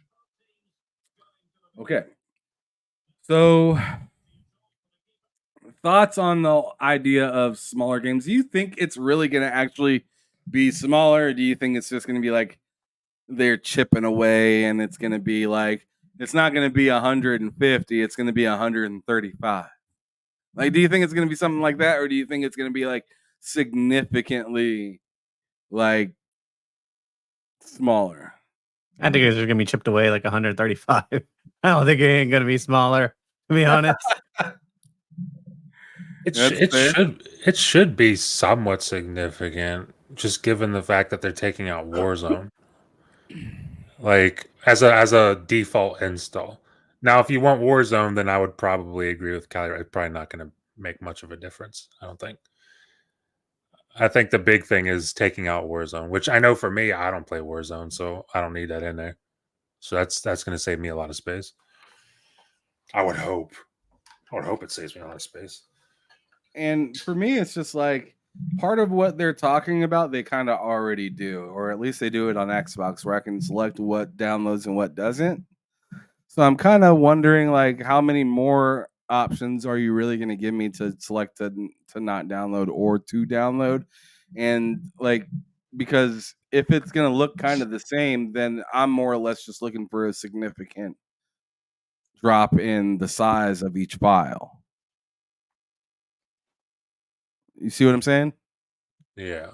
Yeah. On the Xbox, you get the kind of a la carte what you get anyways. Do you want campaign? Do you not? Do you want multiplayer? Do you not? Base game you have to download though. Yeah. So when they re-described it in this, I was a little like, why are we talking about this again? But yeah, if they're just like compressing some of the files and making them smaller than they were before, or however they're doing that, which I think is kind of impressive a little bit. I'm not gonna lie, it's a little impressive because they're adding in a whole new movement system. But then they're talking about making the smaller size. So to me, that's kind of impressive because I'm assuming you're going to be able to go back to the regular movement system as well. Like if you don't like it, maybe not. I don't know. Although watch the updates significantly increase the file sizes of that game. That's what typically happens, anyways. Fucking expect like a fucking 50 gigabyte update or something like that huge. Yeah, I guess we'll just kind of have to wait and see. I don't think Cozy really cares about this topic a whole lot because it's Call of Duty, and she never really cared about Call of Duty. I think like that's half the reason I started cloud gaming is because one of my least favorite things to do is fill up things with space. All right. Now let's go on ahead and just move on to the next topic. We got a couple more before we get up out of here. The next one I wanted to talk about was Dragon Age, I guess, is coming out. Is anybody getting more interested into that game, or are we less interested in Dragon Age? I'm not more or less. I'm not more or less interested. It sounded like Cozy was excited, so I'm gonna go to her first. Yeah. I'm excited. There you go. I'm excited. I can't wait to see what they do everything wise with Dragon Age. It would have been better if they had some official announcement or got the opportunity to do an official announcement, but nevertheless, it's very exciting. Oh, they did. I want to say something, but I can't. The official release date trailer. Yeah, so this is it playing on the screen right here. I know Cozy, you're a big BioWare fan and stuff like that. So I'm sure you're really looking forward to this. Really, Dragon Age and Mass Effect, you're all about it. I gotta ask though, our guest, Callie Rex, like you see this game, what do you think? I mean, I'm not gonna lie, it doesn't look all too interesting to me yet, but honestly, I got into the franchise later. I know it's good for the story, so that's why I'm kind of hoping to see more story snippets, like in game stuff. But so far, like I'm not too fond of the graphics, but I'll get past that if the story's good, though. Okay. Make sure you guys hit that like button, share this, share the channel or show out. Shout out to Not Guilty AEC Vic comes through saying, what up, beautiful person, and others. Go to hell, Vic. Go to hell. But good to see you, Vic. Thanks for coming through. Appreciate your $2 super chat. You're always welcome. Oh yeah. And there's that loud ass piece of work right there speaking. Oh, and then we got an extra guest that just joined us just now. We got Mario with us. Well. What's up, folks? You missed part of the show with Ralph. Here talking about the glasses and whatnot, but you made it for the show regardless. But right now we're talking about the new Dragon Age game. Oh, okay. Okay. What's it called? Yeah, Veilguard. I don't like the name of the game, but it looks interesting. Did you have any thoughts on it since you just walked in? Might as well ask you. Not a lot. I mean, it looks like it'll be pretty good. I haven't. This is kind of funny because I haven't played any of the Dragon Age games. I do have a couple of the You're a older monster. ones. Yeah, I know. It's a Canadian thing. What can I say? But it is on my radar to play some of the older ones that I have to try and get up to speed as to what Dragon Age is about. So that's something I'll be doing in the future. The game looks pretty decent to me, though. It looks flashy for sure. Yeah. It looks cleaner than the old ones for sure. Oh, yeah. But I guess I need to ask Cozy because she's more. She's probably put more time than all of us put together in this game, in any of the Dragon Age games. What are you looking for in this game that the other ones kind of like really made cool? I'm interested in how they evolve the world. I think the thing about Dragon Age is more than just a story. It's the story of a world. That's a solid answer. Story of the world. Of a world. It's like it creates a fabulous world. Okay. Do you feel like they've done enough? And I'm asking you this just like I don't really care how you answer this, but do you think that they've done enough visually to improve this game from the previous? You're talking to the wrong person. I never thought of Dragon Age as the game I look at as like, wow, this is visually so impressive.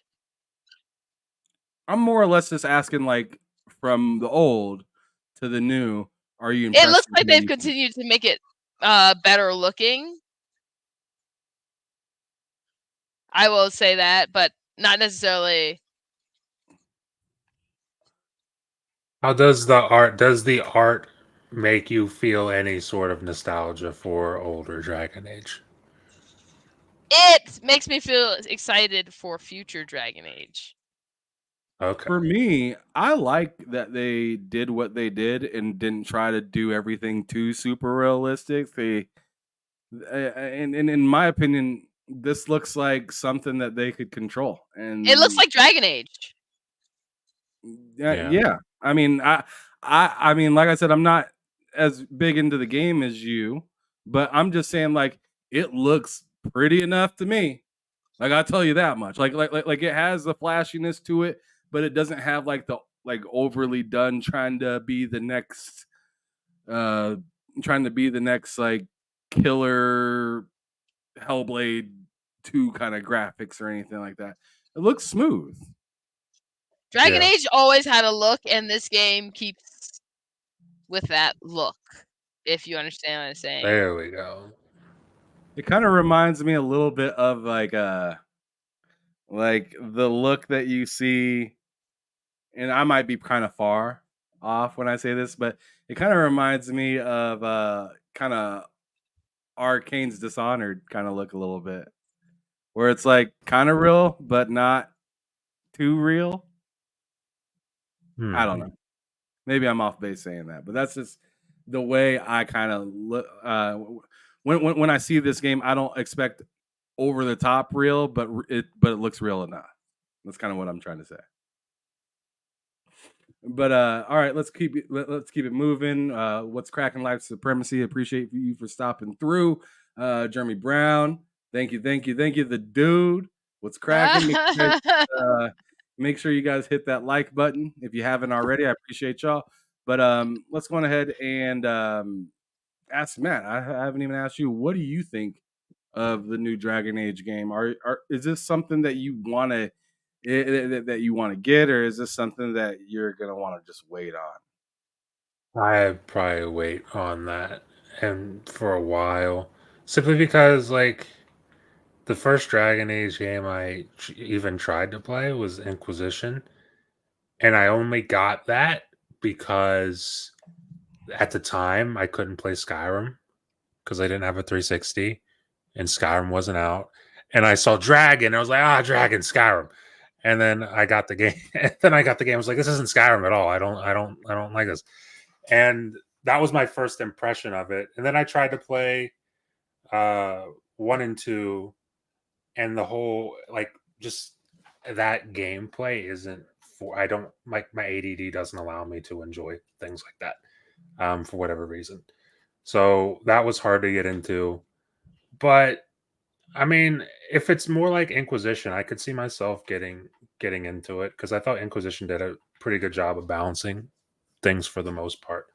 But we'll see. I'm not more or less interested in it.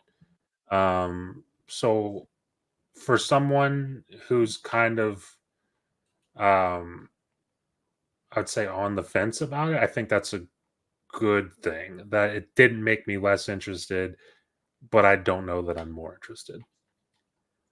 Okay, fair enough.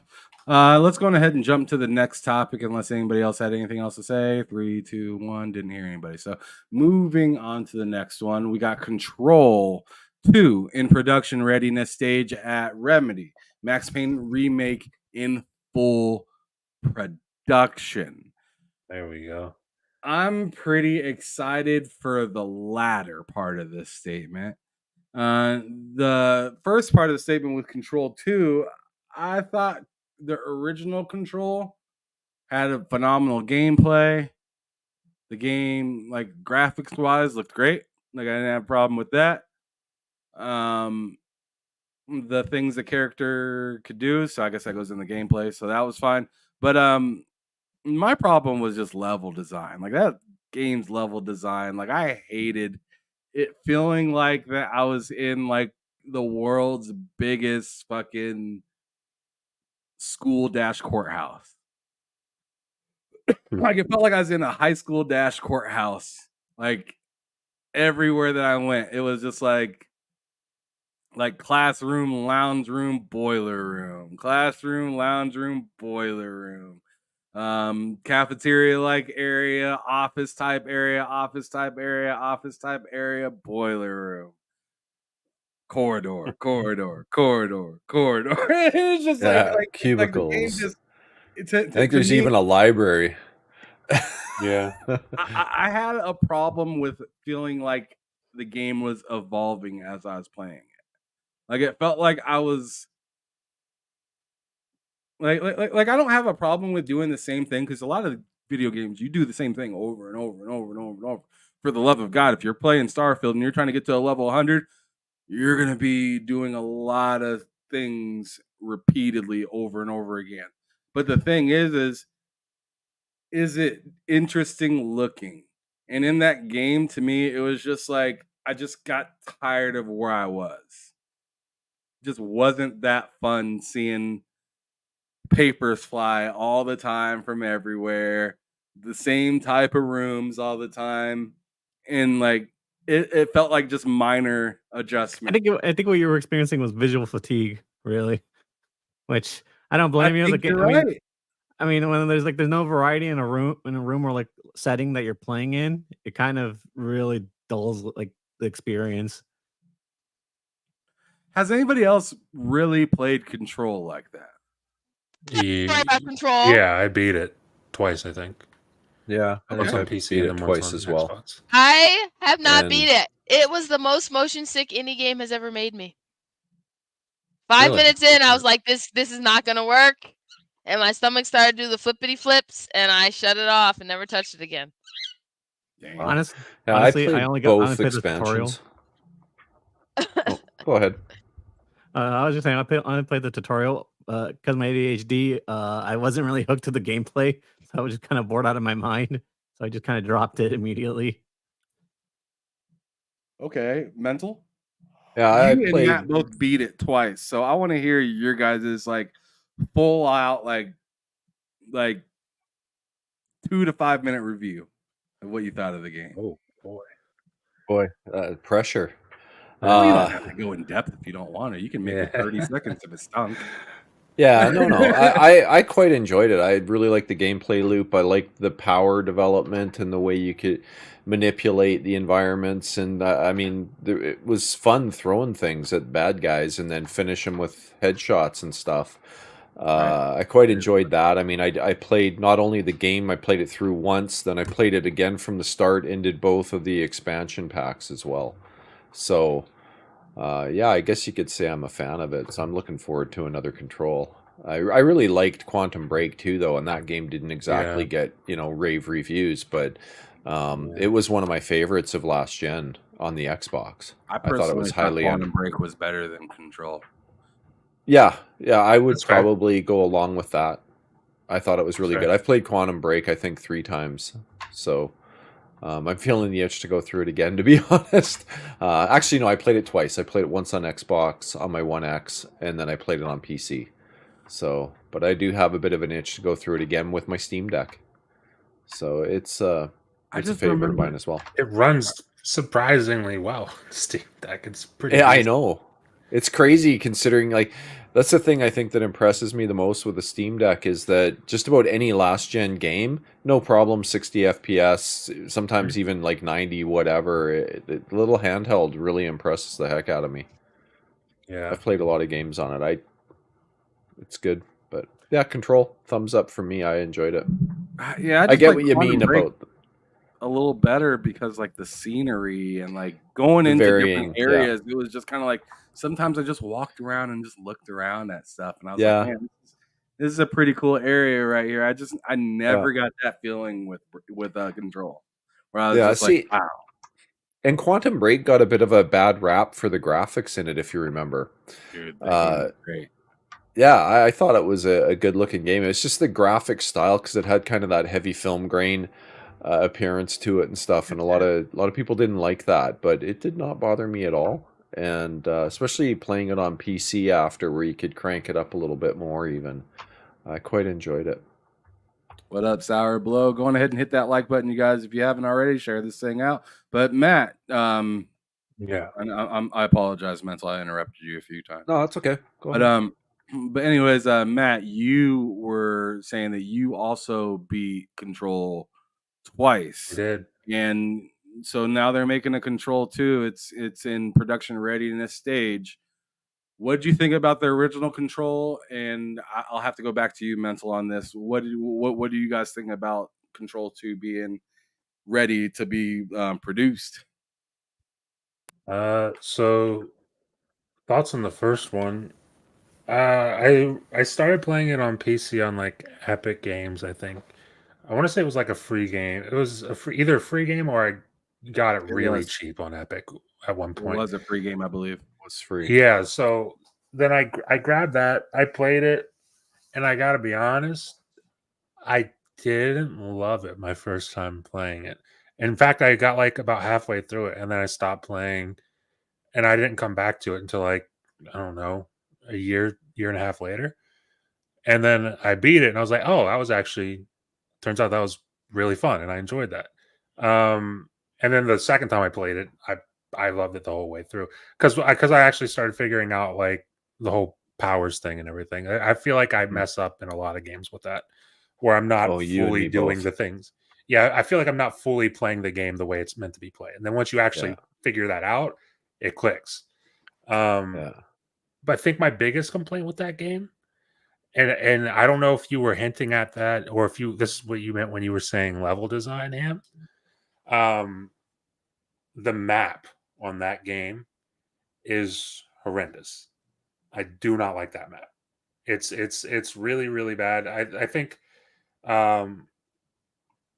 there's like one other map that was like worse than it in a game that I've played recently, and it was something that came out recently. I can't remember what it was, but the big thing for me in that game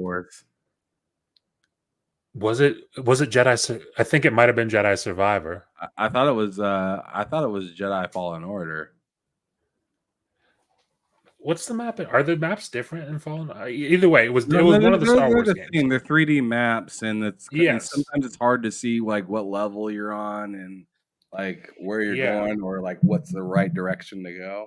And yeah, you have that problem. Yeah, I was referring to that as well. Like, not only was it boring, but I got lost. Like, I felt like sometimes I felt like Cozy sometimes, where I was like, all right, I'm starting to get kind of dizzy because I'm seeing the same shit over and over, and I'm getting frustrated. And you know that frustrated feeling when you're kind of like you're visually tired of seeing something and you're really anticipating going to the next spot and you're just getting irritated. It like gives you kind of a stomach ache feeling where you're just like, I almost need to turn this game off because I'm getting angry. You have to take a break. I mean, like, yeah, I'm trying to think of like any like huge problems outside of the map that I had with it, and I can't really think of any. I know I love the gameplay, especially like I mentioned earlier, like once you get the powers and you figure them out and everything, and you're doing the things that you want to do, the game, like I can see what you're saying when you say the game's boring.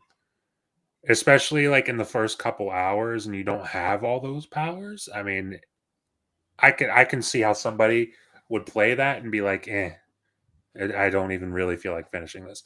But like if you stick around with it, it pays off.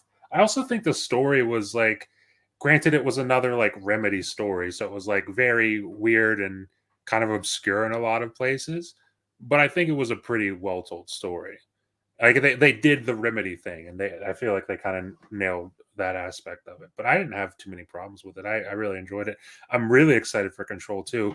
But like you, I'm probably even more excited for Max Payne 1 and 2. Because like as much as I enjoyed Control, Max Payne 1 and 2 are like pinnacle things in my childhood.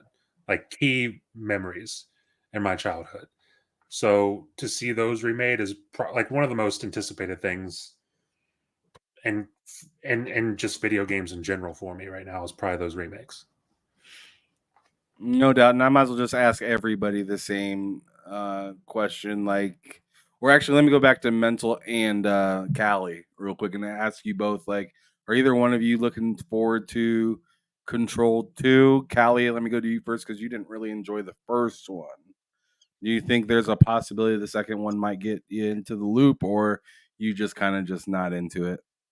I don't know. I feel like Control isn't a franchise for me, to be honest.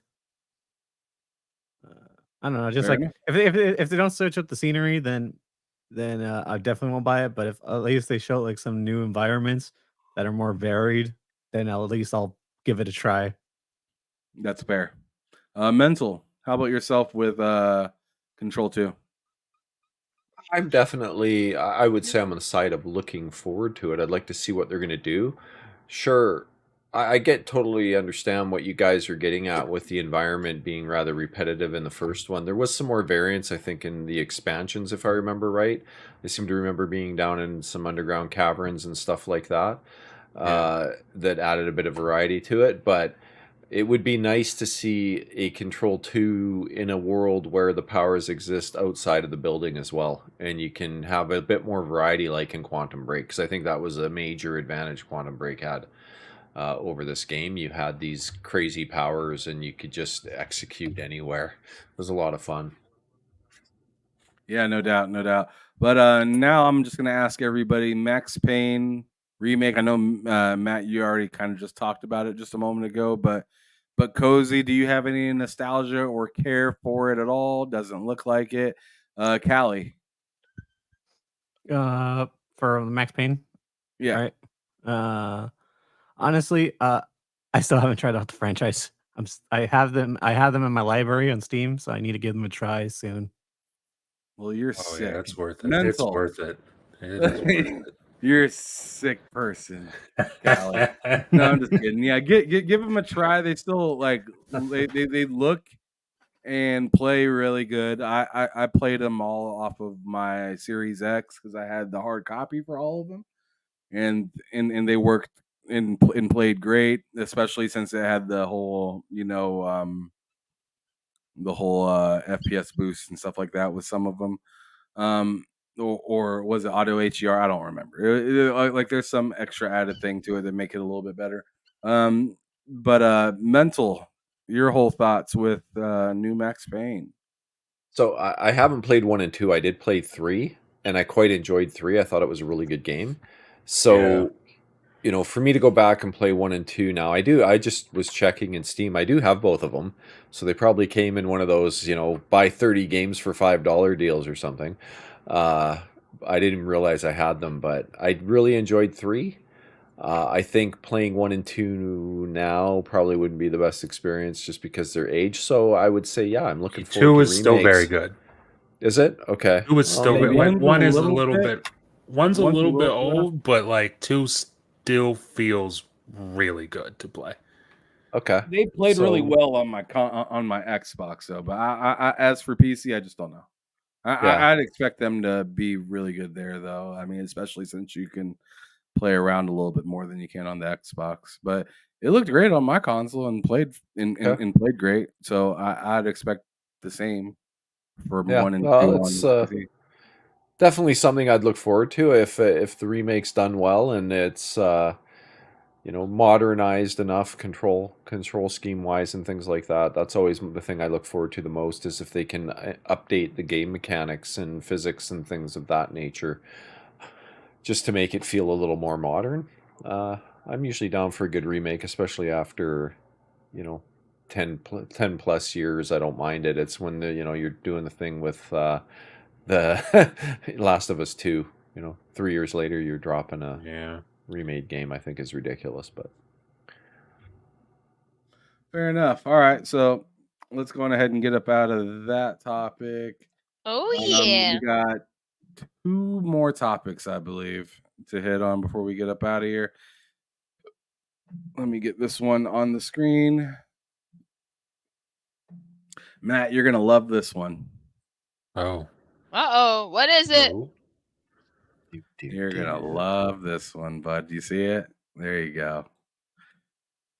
Absolutely. Yeah.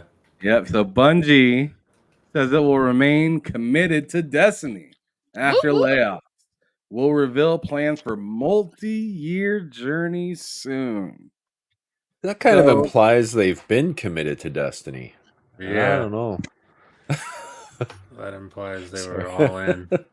Let me read just a couple of the paragraphs here, and then we'll tear into it ourselves and give our own opinion. But IGN writes, Bungie has stepped in to clarify that its work on Destiny will continue with another multi-year journey following widespread studio layoffs last week, asking fans to remain patient in the meantime. In new posts published on X-Twitter, Bungie acknowledged, that's cool. Bungie acknowledged that the recent layoffs at the studio has resulted in a digress of uncertainty around its future. Despite this, Bungie says it will do its best to maintain transparency and communication as it remains committed to the Destiny universe. So we'll be taking with you all about the future of Destiny and plans for our next multi-year journey soon. Bungie said once we plant a flag for the date, we'll let y'all know. Yeah, so that's pretty much what it says right there, and then it goes on to say it's currently unclear how or when Bungie will launch into the next phase for Destiny. Its first major storyline, the Light and Darkness saga, began with the launch of the original Destiny in 2014 and concluded it with Destiny's 2 Final Shape expansion this past June. Though many felt it was a fitting conclusion to a decade-long narrative, we gave it a 9 out of 10 in our review, says IGN. One major question remained: where do we go from here? Uncertainty grew when the Sony-owned studio announced it would cut 220 staff in late July. It was a shift that saw 70% of the studio let go. With an additional 155 workers planned to move from Bungie into Sony Interactive Entertainment in the coming months. That leaves the developer with around 850 employees. Still a lot of people. Yeah. I realize all this new all of this hard news, especially following the success we have seen with the Final Shape studio head Pete Parsons said in a statement. But as we navigated the broader economic realities over the last year, isn't that great hearing him say that? Yeah, right. It's pretty economic realities. I need to buy more cars. I gotta buy more cars. And the exhausting and other mitigation options. This has other mitigation options. That's pretty great. This has become a necessary decision to refocus our studio and our business with more realistic goals and viable financials. In other words, Daddy needs a new car. Slow that burn rate. Lastly, it says a Bloomberg report emerged in the aftermath of mass layoffs at Bungie, stating that the studio would move away from large expansions instead of focus on small potential free updates for Destiny 2. Oh man, that sounds so much like Halo. Yeah, it does. That sounds so much like Halo. Instead of doing large expansions, and instead focus on smaller potential free updates for Destiny 2. It sounds just like fucking Halo right now. We're not doing seasons anymore. We're doing content updates. Yeah, that's not going so hot right now.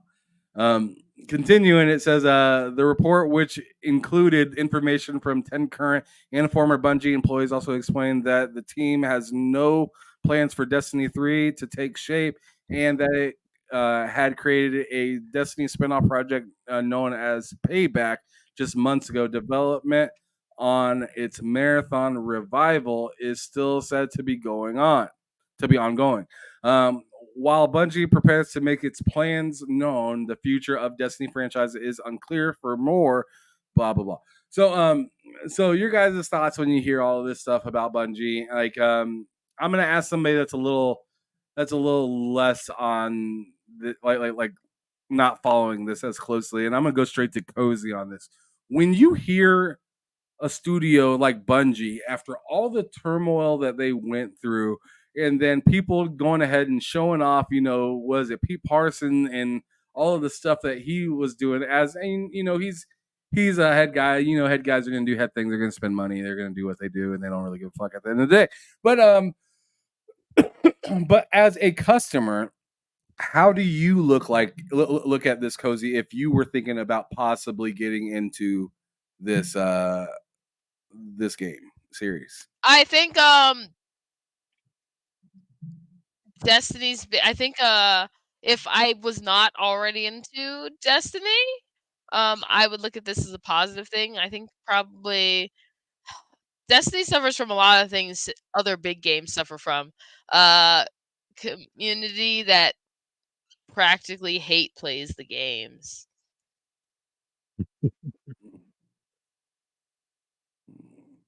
From an outside perspective, this is a good look, but from but it feels almost the opposite when you're talking about the people that are already there.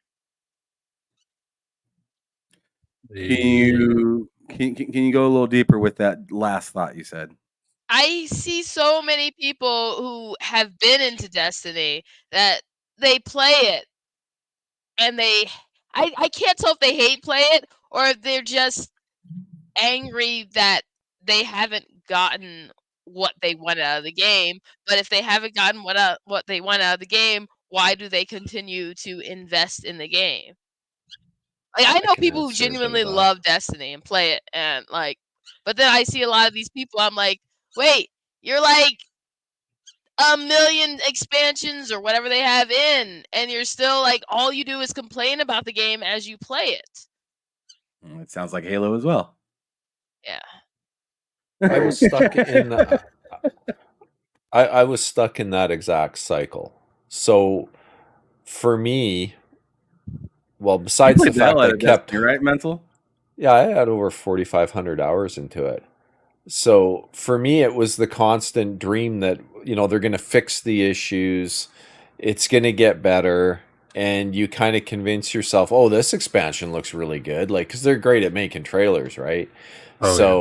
you convince yourself that that's going to be the cure-all, and you go from TWAB to TWAB, like their weekly updates, reading them, thinking, oh, okay, they're finally addressing this, they're addressing that. But every time they'd address something, something else got worse or broken or whatever. And it just took me years where they finally screwed up the PvP part of it enough that I couldn't take it anymore. And I finally just quit. And, you know, I'm Destiny free now for 3 years and then some. You make it sound like a goddamn drug. Well, yeah, there was a reason we called it Crackstony, and we used to laugh about that, right? It was addicting, and a lot of that is, you know, there's a ton of repetitive gameplay, but the gameplay mechanics were super solid. So it felt good that power fantasy was there most of the time. You know, they got heavy into nerfs for a while, but really once they started cutting content out that I paid for, that's what really started pushing me away from the game. And it's like, why did I spend $100 on this or that or whatever? And now it's gone. I can't even play that content anymore. So that combined with the complete neglect. Neglect. Yeah. Yes, yeah, that was easy for me to say, yeah. The complete neglect of the PvP side of it got to a point where I just couldn't stand it anymore. The matchmaking was atrocious. And when you can play, like I had a fairly solid winning percentage. I was up around 67% of match winning percentage. And the matchmaking got so atrocious that it drove my winning percentage down under 50%.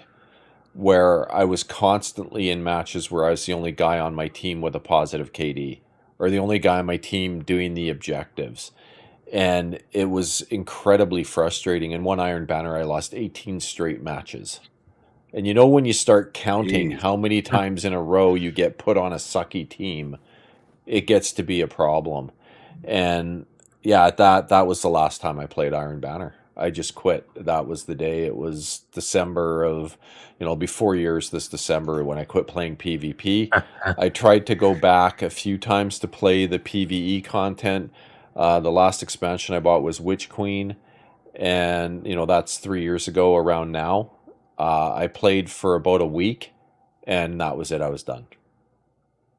I uninstalled the game like a few months later, and that's it. Haven't looked back. I'm sorry. So this man turned his life around.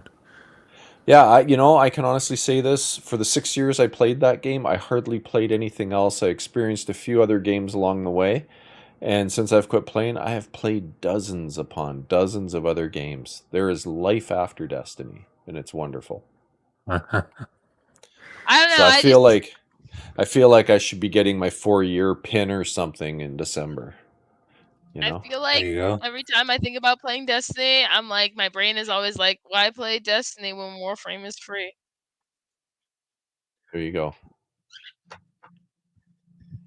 All right, so that's your thoughts on Destiny. So now I gotta ask Callie. I'm not sure if you ever got into the game. I'm not sure if it even seems like a game that's up your alley, because you seem like a gamer that likes to play a whole lot of different things. Doesn't get too caught up with one thing, but I could be wrong.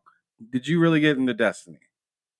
First off, Destiny bores me. Any Destiny talk just bores me. I'm a Warframe player. I'm a Warframe player. So you do get dirty. Yeah. So if you're a disgruntled or recouping Destiny fan, come to Warframe. I'll teach you. Warframe is legit the only game I can think of where I actively was like, I'm getting too much for free. Let me spend money. No, but I know the feeling of the PvP issue quite well, especially because Warframe's PvP is pretty much deader than dead. I mean, you might as well not even like look at it because no one interacts with it these days. Yeah, and for Destiny, it was the PvP that kept me engaged month over month. Playing Iron Banner always brought me back to the game. So even if I was done with the PvE side of everything and I was all caught up on that, I'd always go back to play the PvP. And when they finally screwed that up, there was nothing left to attach me to the game anymore. Gotcha. Okay, so last but not least, I gotta ask Matt. Love Bungie. what he feels. No, he about doesn't. Not in a very long time, buddy. You're Once a big upon a Bungie time. guy. You're a Once, big yeah. Bungie guy. The last time I was a big Bungie guy was when they gave me Halo Reach. That was the last time I was a big Bungie guy. You would Bungie jump for Bungie. I wouldn't. I would absolutely not. Bungie should Bungie jump for Bungie. And we should cut it. Oh, shit. That's not nice. But Come on, be nice. This news is like, I mean, you kind of said it. It reminds, when I hear what they said right there, it reminds me of Halo, what Halo Infinite's doing right now. And here's the thing. I think it has a better shot to do that than Halo, simply because right now Destiny has the players that Halo doesn't have. So by all means, experiment, do whatever you want, figure out what works. I just think that after, I mean, it's literally been 10 years. I think after 10 years of your player base kind of being conditioned to like, hey, every year you're gonna get a nice big expansion. You get a nice big expansion with a nice big story and a lot of really cool content. After conditioning your player base to accept that model for 10 years, to just be like, hey, we're going to cut down significantly on the size of this stuff. And every now and then you'll get some content updates. I don't know. Like in the end, it's cool that it's free, I guess, or at least I would assume it's free. They said it's free, right? So they didn't say it's, well, I'm going to make the naive assumption that this is free. The very naive assumption. Well, and they in said that case, free. They did say some free. So in that case, that's really cool. I mean, it's a lot better than every year having to shell out $50 for an expansion for Destiny. At the same time, how much worse is this content? Or not worse, how much more light is this content in comparison to an expansion? Like, why are you going from, hey, $50 a year to now it's free? Like what changes? Like, I would assume you're not getting a big story with the content. I would assume it's more in the vein of Halo Infinite, where now they're just doing seasonal updates, and not even seasonal because their season thing is dead, but like they're just doing content updates, I think. And I don't know. I don't love it, but at the same time, I like Destiny and all, but like I just don't know. I'm not optimistic, and I'm not like, I don't think it's the end of the world. I'm not super pumped right now for Destiny. And a lot of what was in there is kind of the reason why. Let me tell you why I'm skeptical about it being free. As an OG player, I remember when they brought in the Eververse at the tower. Yeah. And they said, oh, yeah, it's microtransactions, but please don't be so angry at us. This is what's going to pay for all your future upgrades. They're all going to come free because of the revenue we get off the Eververse. Yep. How'd that go? So that was a lie. We'll see. Yeah, 100%. They lied. So, and that's a totally fair point. I don't know. Like, I just don't know what to expect with this whole thing. I mean, they're telling you what they're going to do, but I'm just like, until I see it, I don't have tons of confidence in what you guys are doing right now. Shout out to Rachie with the $2 super chat. He said, Bungie, the great journey waits for nobody. For no one, even you. Yes. Which I can agree with that, but like Bungie is the prophet getting eaten by the flood right now as the other one leaves. That's what Bungie is right now. Buddy, I spoke on the phone with Lord Cognito from the Iron Lords podcast. I spoke to him like a day or two ago on the phone, just talking to him about how his days going, how things the last few months are going and whatnot. We were talking about Xbox and some of that stuff. and it kind of in Xbox is kind of reminding me of Bungie a little bit, in the sense of like when they kind of tell you who they are, you should just believe them. Like they're telling you what they're gonna do, but they're kind of telling you it's okay in the background. Just believe what you believe. What believe what you think is right, and just keep it moving. Yeah. You're not going to change anything. You're not going to change the way Microsoft is doing anything because they chose their road. You're not going to change the decisions that were made for Bungie. Those 200, 350, almost 400 employees, they ain't getting their jobs back. No. Like when it comes to this game, the celebratory fun, here we come part is done. Now it's just like, it's like going, it's like going to a party, but like there's not really food there. There's hors d'oeuvres. That's kind of what like Bungie or like Destiny is at this point. Like you're gonna get hors d'oeuvres. You're not gonna sit there and be getting full. You ain't gonna have a whole plate of ribs. You ain't gonna be sitting there with a big ass sandwich going to town anymore. Is what they're kind of telling me, right? You're not getting the same kind of stuff. You're gonna get maybe a smaller piece of that, right? Maybe even makes me think of when Bethesda just recently had that Starfield update not that long ago, and they're like, here's this update. We gave you some credits. Go get that update. And it's like, wait a second. So if I use these credits on something else, then I gotta buy this. Yeah. And then you buy it and you play it, and you're like, that only lasted like 30 minutes. Like, I'm happy I didn't actually buy it. Soccer. You know what I'm saying? But that's the kind of updates that I'm expecting from Destiny now, where it's gonna be like, all right, well, that lasted like an hour. Yeah, that's kind of what I feel, and I don't love that. I'm immediately in my brain, I thought about their seasonal events that they do. Like they have their special events where they decorate the tower, and then you run the same thing over and over again until your hands are bleeding to try and get little special treats or whatever. Like I don't know. That's kind of what I had envisioned. Like their Guardian Wars and junk like that I never really enjoyed. And it'd be cool if they brought back the Sparrow racing. That was fun. Wow, that was pretty fun. Yeah. Yeah, I like that. What do they call it? Like IRL or whatever it was called, the Racing League, something Racing League. Like that was kind of fun.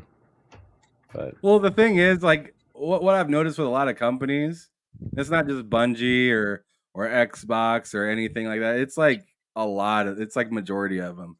If the fun is too simple, they don't want you to play it if it's cheap. They want it to be like a fun that you kind of have to chase. Yeah. And it kind of stinks because, like, back when we didn't have to chase the fun and the fun was just there, we had things like Action Sack for Halo. Yeah. Where, like, things were created just to be fun, and you just go in there and just waste hours. But now it's like, if there isn't some sort of pass or some sort of, like, way to monetize it, they won't even bother putting it into a game. Yeah. And if you make it, then you get the H2M thing, right? Yeah. And they say you have no. to make it within their confines of what they allow you to make stuff in, and even sometimes that's not even cool. Like the H2M thing. Yeah. So it's definitely definitely interesting. Pretty shit. It's funny, my daughter's sitting over here playing the original Destiny on my PS3 right now. So that's why I keep glancing over because I'm hearing the gunfire. I actually prefer the OG Destiny to Destiny 2 to this day. Oh, but and yet you God still bless you. bought in. God bless you, because I'm the same way. I enjoy Destiny 1 more than Destiny 2. Yeah, and I still bought it. You're 100% correct, Cozy. You're part of the problem. Guilty. I am. I was. I'm not anymore. But I was definitely part of the problem back then. Absolutely. All right, well, let's Yeah. hit this last topic and get the hell up out of here. Shout out to Uso Vinny up in the chat, friend of the What's up, channel Vinny? for show. Good to see him. He puts, yo, you're not getting no $5 foot long. Like, all right, bro. All right, yeah. I don't think we ain't getting no good deals no more. Not like that. Not like that. No 69, 79, 89, or any of that shit. I remember me and Cozy went in talking about that. That Taco Bell back in the day was hit. They had in Taco Bell now, to get the most disgusting regular taco, it's like $5. That's insane. That's criminal. Did you see It's like $5 for a horrible taco? I think Vinny put in our group chat about like Subway is bringing back a deal. Like this is their big deal. It's like $6.99 for a foot long. It's like, dude, that's not even the price it used to be. How is that a deal? Yeah, right. It's Trying not- to bring it's it not back a like deal. it's new. It's nothing. Crazy. Y'all made these super good, catchy promotions that you want to act like never happened. $5 Right? footlongs. Forget it happened. Remember the whole commercial? $5. Yeah, that's it. $5 footlong. Now y'all can't do it. Nope, $6.99 foot long. But Give me last my topic we footlong. got here. Last topic we got here is from GamesRadar. It says, please pirate it because none of us work at the company that owns this anymore. Dev of stylish skate shooter marks its 2nd year anniversary with a call for piracy. That's wild. That's pretty baller, honestly. I can't even hate on that. That's really cool. That's really cool. That's saw that wild. They said, you know what? Just play the damn game. I don't care how you get it because they ain't paying us anymore. Right? Fuck them. Hey, I made the game. They didn't make the game. They're making money off of it. Pirate it. Pirate I it. mean, that makes sense. They made the game, and yet they're not receiving their proper due for the game. Yeah. So let's go ahead and get into this article a little bit, if y'all don't mind. So let's do it. It says Rollerdrome Dev. Roll 7 was reportedly shut down by Take-Two earlier this year, though the publisher denies doing so. That's even wilder. Like, how do you deny shutting down a whole ass studio? Like, they closed the studio and said, "No, we didn't. No, we didn't. We didn't do that." That's crazy. That's even crazier than saying you're shutting down a studio only to sell it a few months later. That's way Just saying, that was pretty weird too, but this is really freaking weird. Because at least that like ended up being something cool, right? Or something. Yeah, it was a positive. This is just messed up. This is complete like delusion. Like this person's talking about like you couldn't be any more ignorant than saying we didn't get rid of these people that don't work in this office anymore. They just left. Like some weird alternate reality or multiverse scenario. It's like, no, you guys are still working here.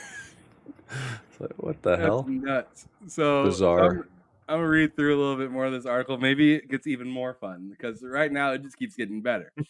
So it says when you purchase though through links on our site, we may earn an affiliate commission. Here's how it works. It's Rollerdrome's 2nd anniversary, and one of its developers have encouraged new players to pirate it instead of giving money to the publisher that reportedly shut down the studio. I love how it says reportedly shut down. Like, how do you?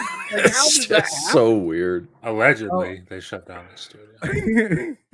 may have got shut down. So Rollerdrome, if you are unfamiliar, is an absolute roller coaster in all the best ways. Part skating platformer, part third-person shooter. It effortlessly carved out a space in 2022 as one of the coolest games of the year. They are glazing this game. All right, so all right, so the studio behind the effort Ollie Ollie series, developer Roll 7, was allegedly shuttered earlier this year in May by Take-Two, as its CEO received a $26 million pay raise. So how about that? He's probably hanging out with Pete. Imagine if they didn't shut the studio, he might have only got 20 million. That would have been bad. That would have been really bad. He's going car shopping with Pete. That's what Yeah. he's doing. It says now user interface experience designer Anissa Sanusi marks Rollerdrome's second year anniversary by requesting people pirate the critically acclaimed game rather than buy it. Why?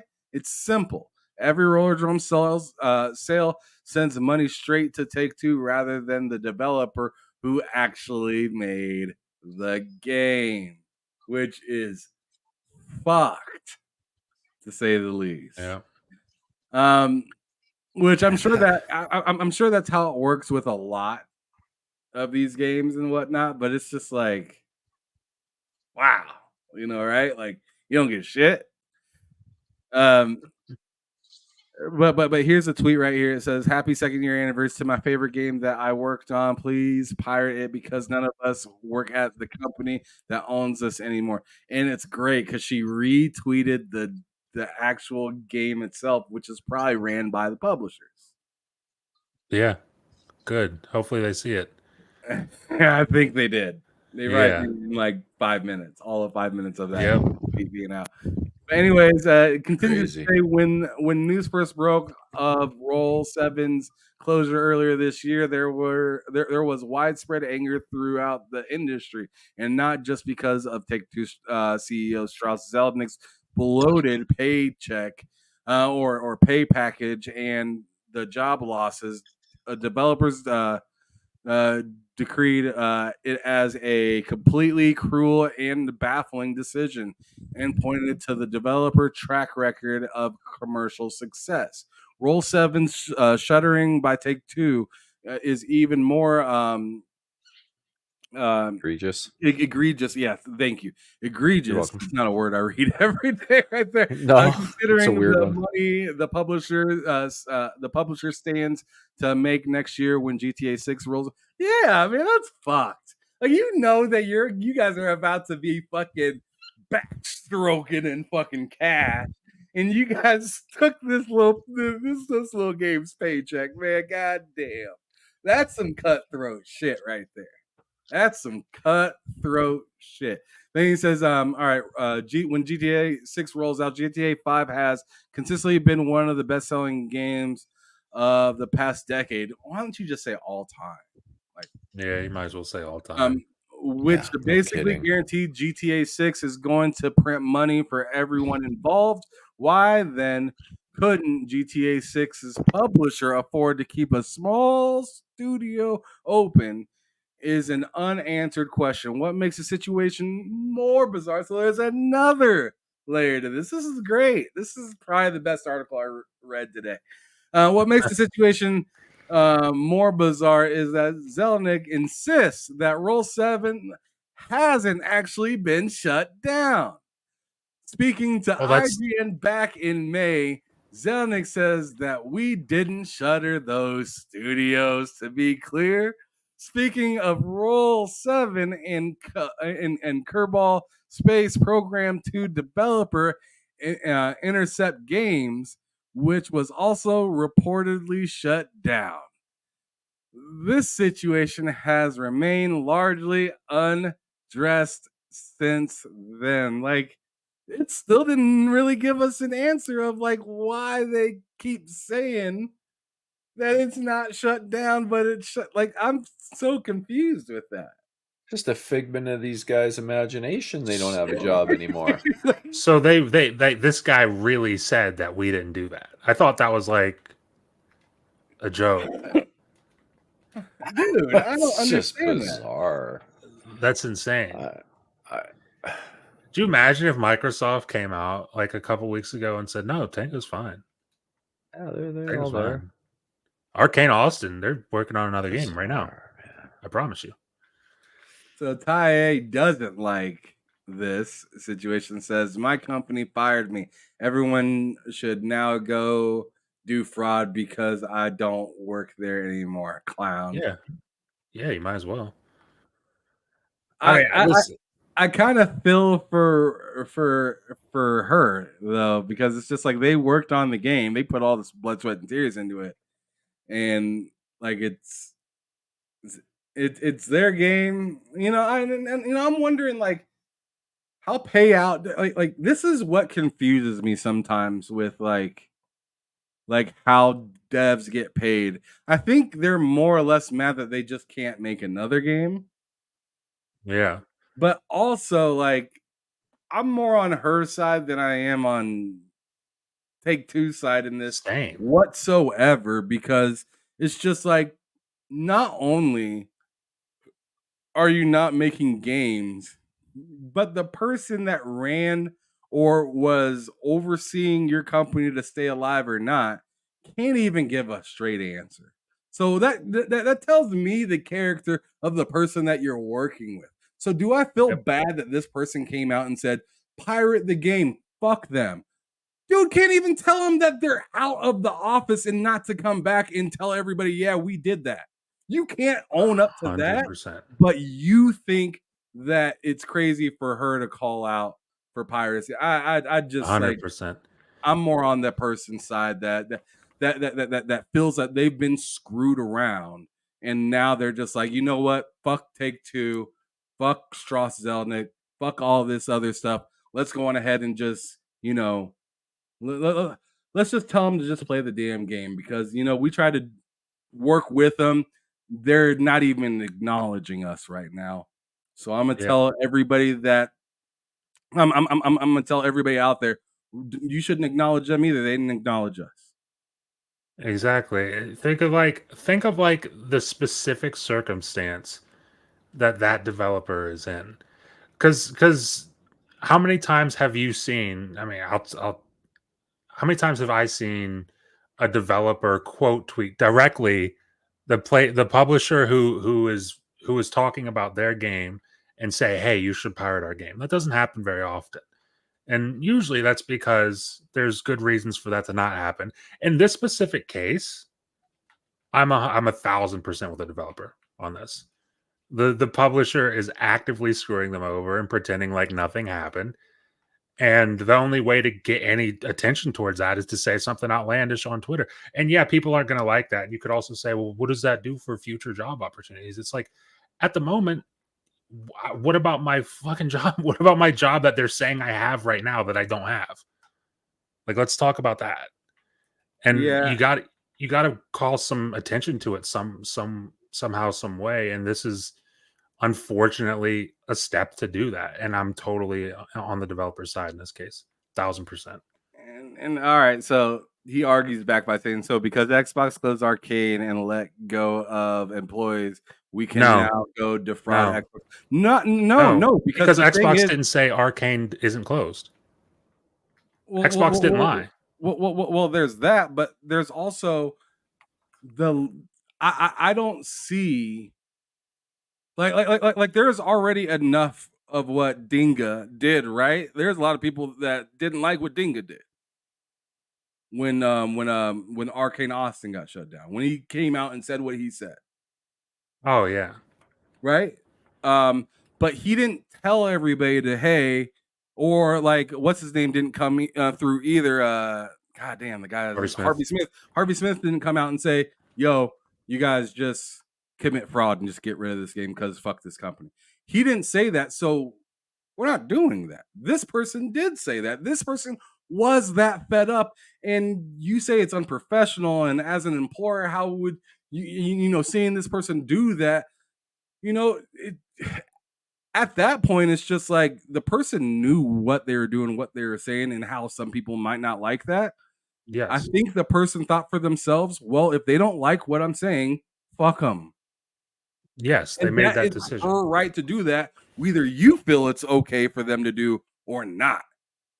I could sit here in the stream and say some wild shit. That's my prerogative if I want to do that. Whether you find it appropriate or not doesn't matter at the end of the day. And who knows? There could be a developer out there that looks at that and says, I want that kind of dog on my team. Somebody that's fucking pissed and they just want to do good. And they just kind of got, because we can't pretend that Strauss was out here giving out oh yeah, y'all lost your job, and you know what, we're gonna make sure y'all get a good insurance, and you guys are good, and we're gonna make sure you guys get jobs and stuff like that. They didn't even acknowledge the studio went under. Didn't even acknowledge it. So to me, all bets are off. Go fuck yourself. That's 100% my point. Also, it's like in the case of Arcane and Xbox, professional thing left the building already. Yes, in the case of Arcane and Xbox, they did the shitty thing by shutting them down. They also came out and said, "Hey, we shut them down." In this specific case, they shut down this developer, and then when asked about it, they're like, "Hey, we didn't do that. We didn't do that." So I'm gonna side a little bit with on the chat side of things here. With my immediate thought was that person is hurting their prospects for new employment by posting something like that. Sure. Of course, I think that goes without saying. Yes. And the thing that they're not probably thinking, I don't know how old they are, but younger people tend to not think about the big picture as much. I have no idea what their age is, but the point I'm making is that the tech industry is a small world. You never know when you'll cross paths with people involved in that organization again, and you've basically screwed yourself from those opportunities. You don't know who their friends are. Mm-hmm. You don't know what the situation is. So I take the philosophy you never burn a bridge when you're leaving or moving on. It's not smart for the long term in your career. But that's my opinion. I've been in the tech industry almost 30 years. And like I say, it's a small world. I can't tell you how many times I've seen people that have left the company, gone somewhere else, and been acquired by the company I work for, and now they're back in that company again. Right. And it happens. Yeah. So you burn those bridges, you're going to be on a hit list the second, because every time you merge, every time you get acquired, there's a chance for layoffs because there's duplication of resources. It's just the reality of the world. So you don't want to burn bridges. I 100% agree with you on that, Mental. But my whole thing on this is, if you know you're going to do something and you do it, yeah, you live with it. You live with it. I totally get and why. I'm not going to call somebody a clown for doing that. Like they did what they thought was right to be done. For yes. them. Yeah. And if you want to walk in and give your boss the middle finger and tell them, hey, go fuck yourself, and they know every other, publisher in town, and they're like, I'm going to make sure that you don't get a job at any other place, maybe their prerogative isn't to get a job with another motherfucker, because maybe this was the last fucking straw with dealing with people, and I'm going to make my own business now. Like, you don't know what that person's plan is. Just so for me to just say, oh, they're just stupid for what they did, to me is just kind of over. I'm not. Yeah, don't get me wrong. I'm not saying it's they're their own person. They can make their own choices, and the old saying, "You made your bed, now you have to lie in it." Right. Now she can't come out and say I can't get a job, because that's what we want to hear you say that now. Exactly. Yeah. And part of me is jealous that they they just said it like it is, Right. And I can get why, when you've got a CEO on the other side that's denying that your studio was shut down. It's some bizarre crap. So there's some extenuating circumstances here. And I mean, if you go by the PlayStation mantra, support the devs, there's no devs to support in buying this game anymore. The devs that made it got laid off. So who are you supporting at that point? You're supporting a publisher that saw more in the bottom line than they did in the value of their teams. And that's a pretty common thing these days. And so I can see both sides of it. I'm just saying from my perspective, burning the bridges isn't the best thing to do. Maybe this person's independently wealthy and it doesn't matter to them. They never have to work again in their life. You have no idea what their circumstances are. I also think like, I mean, you guys kind of summed it up. Like, but that's why I agree with the developer here. It's like if you're gonna go out on a limb, and they did go out on a limb by saying this, it's a huge risk for them to say something like that on social media, especially like Ham mentioned earlier. They're quote tweeting the official account. They saw this within a couple minutes, most likely, and they said, "What the fuck?" And the CEO knows about it. Strauss knows about it. They all know about it. So to go out on a limb and do that, it wasn't to actually get everybody to really do that thing that they said to do, because we all sitting here know that 99.9999% of people are looking at that and saying this person's pissed. Not I gotta go pirate this game. Yes, exactly. They're looking at this and saying this person is pissed. What happened? And that's what everybody else is going to look into. And then when you see that the CEO isn't even acknowledging that their studio's gone, it's then all right. Like, to me, that's when the human in me comes out a little bit. Yes, and that's because there's always a fit of rage that doesn't make sense, right? When you see somebody bashing their head up against a wall, it's not because they want to feel the wall. It's because something happened prior to that set them off. And then they did something irrational in hopes of a cry for help. Whether you like the result of what they did has nothing to do with the actual situation that's at hand. Yes. Also, this person, like, hurting their chances to get another job in the industry doesn't affect me. But it directly affects them, and I can commend that because they're online. They're doing that. They're actually doing that. They're actively probably hurting their chances to get another job in the industry because they're fed up. And because they're fed up, they're going to get on Twitter. They're going to say what they're going to say. They're going to say, "Hey, pirate the game. We're not seeing a dime off of that. We don't even exist as a developer anymore. Pirate it." But they do exist. Not at Take-Two, apparently. So it's like I totally commend them for doing that. Whether that's going to hurt their career, probably, but I still commend them for doing that. It's a ballsy thing to do. It's a fucking hell of a risk to take. You want people to see your product, but you don't. But especially if you're not getting any gain off your product, why not tell people to pirate it? That's kind of like, I don't know. I can see both sides, but it's like, to me, honestly, hats off to her. Hats off to her for doing that. Cozy, you hopped in on this just as Matt was speaking.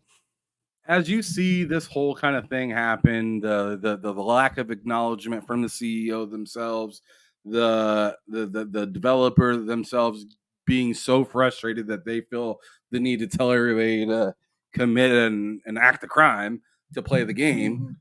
Like, how do you feel about this whole thing? Do you feel like what she's doing is appropriate, or do you feel like it's inappropriate, but I see why? Or do you just like, fuck, this person's insane?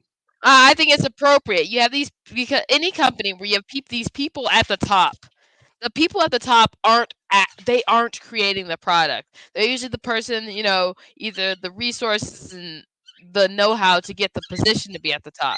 But once you hit a certain level, the creatives are just where they are, and the people that tell them what to do are above them. But the creatives are the ones that get dicked over the most. They're the ones that are always going to get dicked over. I support this approach because guess what? The game is getting played either way. The best thing you can do is if you're getting dicked over for the product that you made, your piece of art, your contribution, is to be like, pirate that shit. Fair enough. As we close off this topic, I gotta ask you now, Callie. You see all this. I mean, what is your whole thoughts with, big company, small development team loses, big company doesn't even acknowledge it? I'm with the developer, to be honest. I mean, this isn't the first time we've seen a developer say pirate our game to just play it. I mean, the Helldivers main dude came out on Twitter and told people to pirate it. I believe it was when the people were having trouble just getting into the game with PSN. Yeah. So I fully support like these developers like telling like the fans like just play the way you want to play. If you don't want to give the publishers money right now, you don't have to. So because like that's crazy. That you brought up a great point with the whole Helldivers thing, because it's because that's another publisher getting in the way of like, it's obviously nowhere near the same situation, right? But it's just like that whole Sony thing directly got in the way of a lot of the rest of the world trying to access and play the game. But continue on, Callie. Yeah, but I think that this is like a way for like developers to just tell fans like play the game you want to play. Don't like if you don't want to support these companies right now, don't give them money. So like they want to build like their community up. They want to build their fans up. So why tell them what to do or force them into a way of like spending money? In a way, it's kind of whether you're doing it for the company or you're doing it for yourself. It's a way of kind of continuing to self-promote a little bit, just in case some shit happens, right? Like, yo, you like my game, you like me, just keep supporting me. Because if this fuckery keeps happening, we're going to go on somewhere else, and I want you to keep following me. I mean, that's the way I'm kind of looking at the whole thing. But anybody else have any final thoughts before we get up out of here? No. All good. I think I'm good. Callie? Oh, I'm good. Well, first of all, I want to thank you, Callie, for taking the time out of your day, showing up here, hanging out for almost 3 hours. It was long. I appreciate all of the input that you had, and it was just a good conversation. Thanks for being here, bud. Yeah, of course. Thanks for having me on. If you could, for me, real fast, go on ahead and let everybody know where they can find you. Yeah, you guys can find me on my own channel, Caliber01, and I run my own show, the Gamer Couch Club, right now, where I interview different creators on YouTube and Twitch. So I do have one coming up this Saturday, so stay tuned for that. It's with Rectro from Doomsayer Show. So yeah, and you guys can also find me on my Twitter, Caliber01, and my backup Twitter, Caliber011. And yeah, again, thank you guys for having me on. It's been a pleasure. Yeah, no doubt. Again, thanks for sharing time with us. Again, congratulations on your completion of college. That's never easy. So congrats on that, big time. Bad for you, bro. But let's go on ahead and move on. Mental, you're only here for part of the show, but please let everybody know where they can find you in the coming time. Apologies. Work's been kicking my ass lately, so it's normally my Friday afternoons are pretty chill and I can get here on time, but I've had some disruption here in the last little bit that's keeping me away. But I was happy I made it for the last part anyhow, and you can find me at Mental9R on X. You can find me at Caffeine Entertainment on YouTube and Rumble, and Mental9R pretty much anywhere you can play games, including Xbox, PlayStation, Steam, etc. So thanks for having me on. I've got a new video dropping tomorrow morning on my channel, and I've been pretty consistent at doing Saturday mornings and Tuesday 2 o'clock Eastern time is usually when I have new videos go live. So yeah, thanks for having me once again. It's been a blast. Awesome. Thanks. Matt, what's cracking with you, brother? Go ahead and let them know where they can find you with all your shows and some of your streams and or some of your shorter content and stuff like that. Absolutely. So you can find me on YouTube, Matt Likes Games, And then I have videos every Monday and Friday. Here's the thing. I might switch up the Monday and Friday thing to 2 videos a week. Whenever those 2 videos will be, I'm going to have 2 videos a week. I don't know exactly the days on them, but 2 videos a week. And then on Wednesdays, I have the 2-player podcast with myself and Ham Solo here. And then on Mondays at 8 p.m. Eastern, I have the L3R3 podcast with myself, Hard Days Mike, and It's Me, Twan. And then Fridays at 4 p.m. Eastern, I'm here on this show with these guys. So thank you very much. No doubt. Go check out his channel. It is called Matt Likes Games. But lastly, here on the panel, we got Cozy Baluga. So please let everybody know where they can find all the cozies. Okay. You can find the Cozy Sundays on Majestic Mayhem. You can find me Thursdays for GQ TV. And you can find me Fridays here with the glorious Bullsittin panel. And then later... What the heck? This is not right. You're going to say It's gone. Wasted with Wise? Oh! Wasted with Wise after this. And yeah, you can find me wherever Cozy Belugas show their face. Fair enough. This creature. Yeah, with that pretty chatty, fucking little shit third. But anyways, so yeah, thanks everybody for coming through and checking out the show here on TSWS Gaming, Bullsittin every Friday, 4:00 Eastern, 3:00 Central. We do a show on Monday, Everything in Gaming, or Everything Plus Gaming. On Mondays at 2 p.m. Eastern. On Wednesdays we do the Lowdown with me and Loke. That's also 2 p.m. Eastern. As of lately, Loke's been playing some Football Manager on Tuesdays, and I've been playing college football on Thursdays, just for a little bit of extra stuff for us to kind of do during the week that's fun and game related. Tomorrow, actually, my wife is going to be doing a stream for the first time on here. And she's going to be playing, of course, Halo.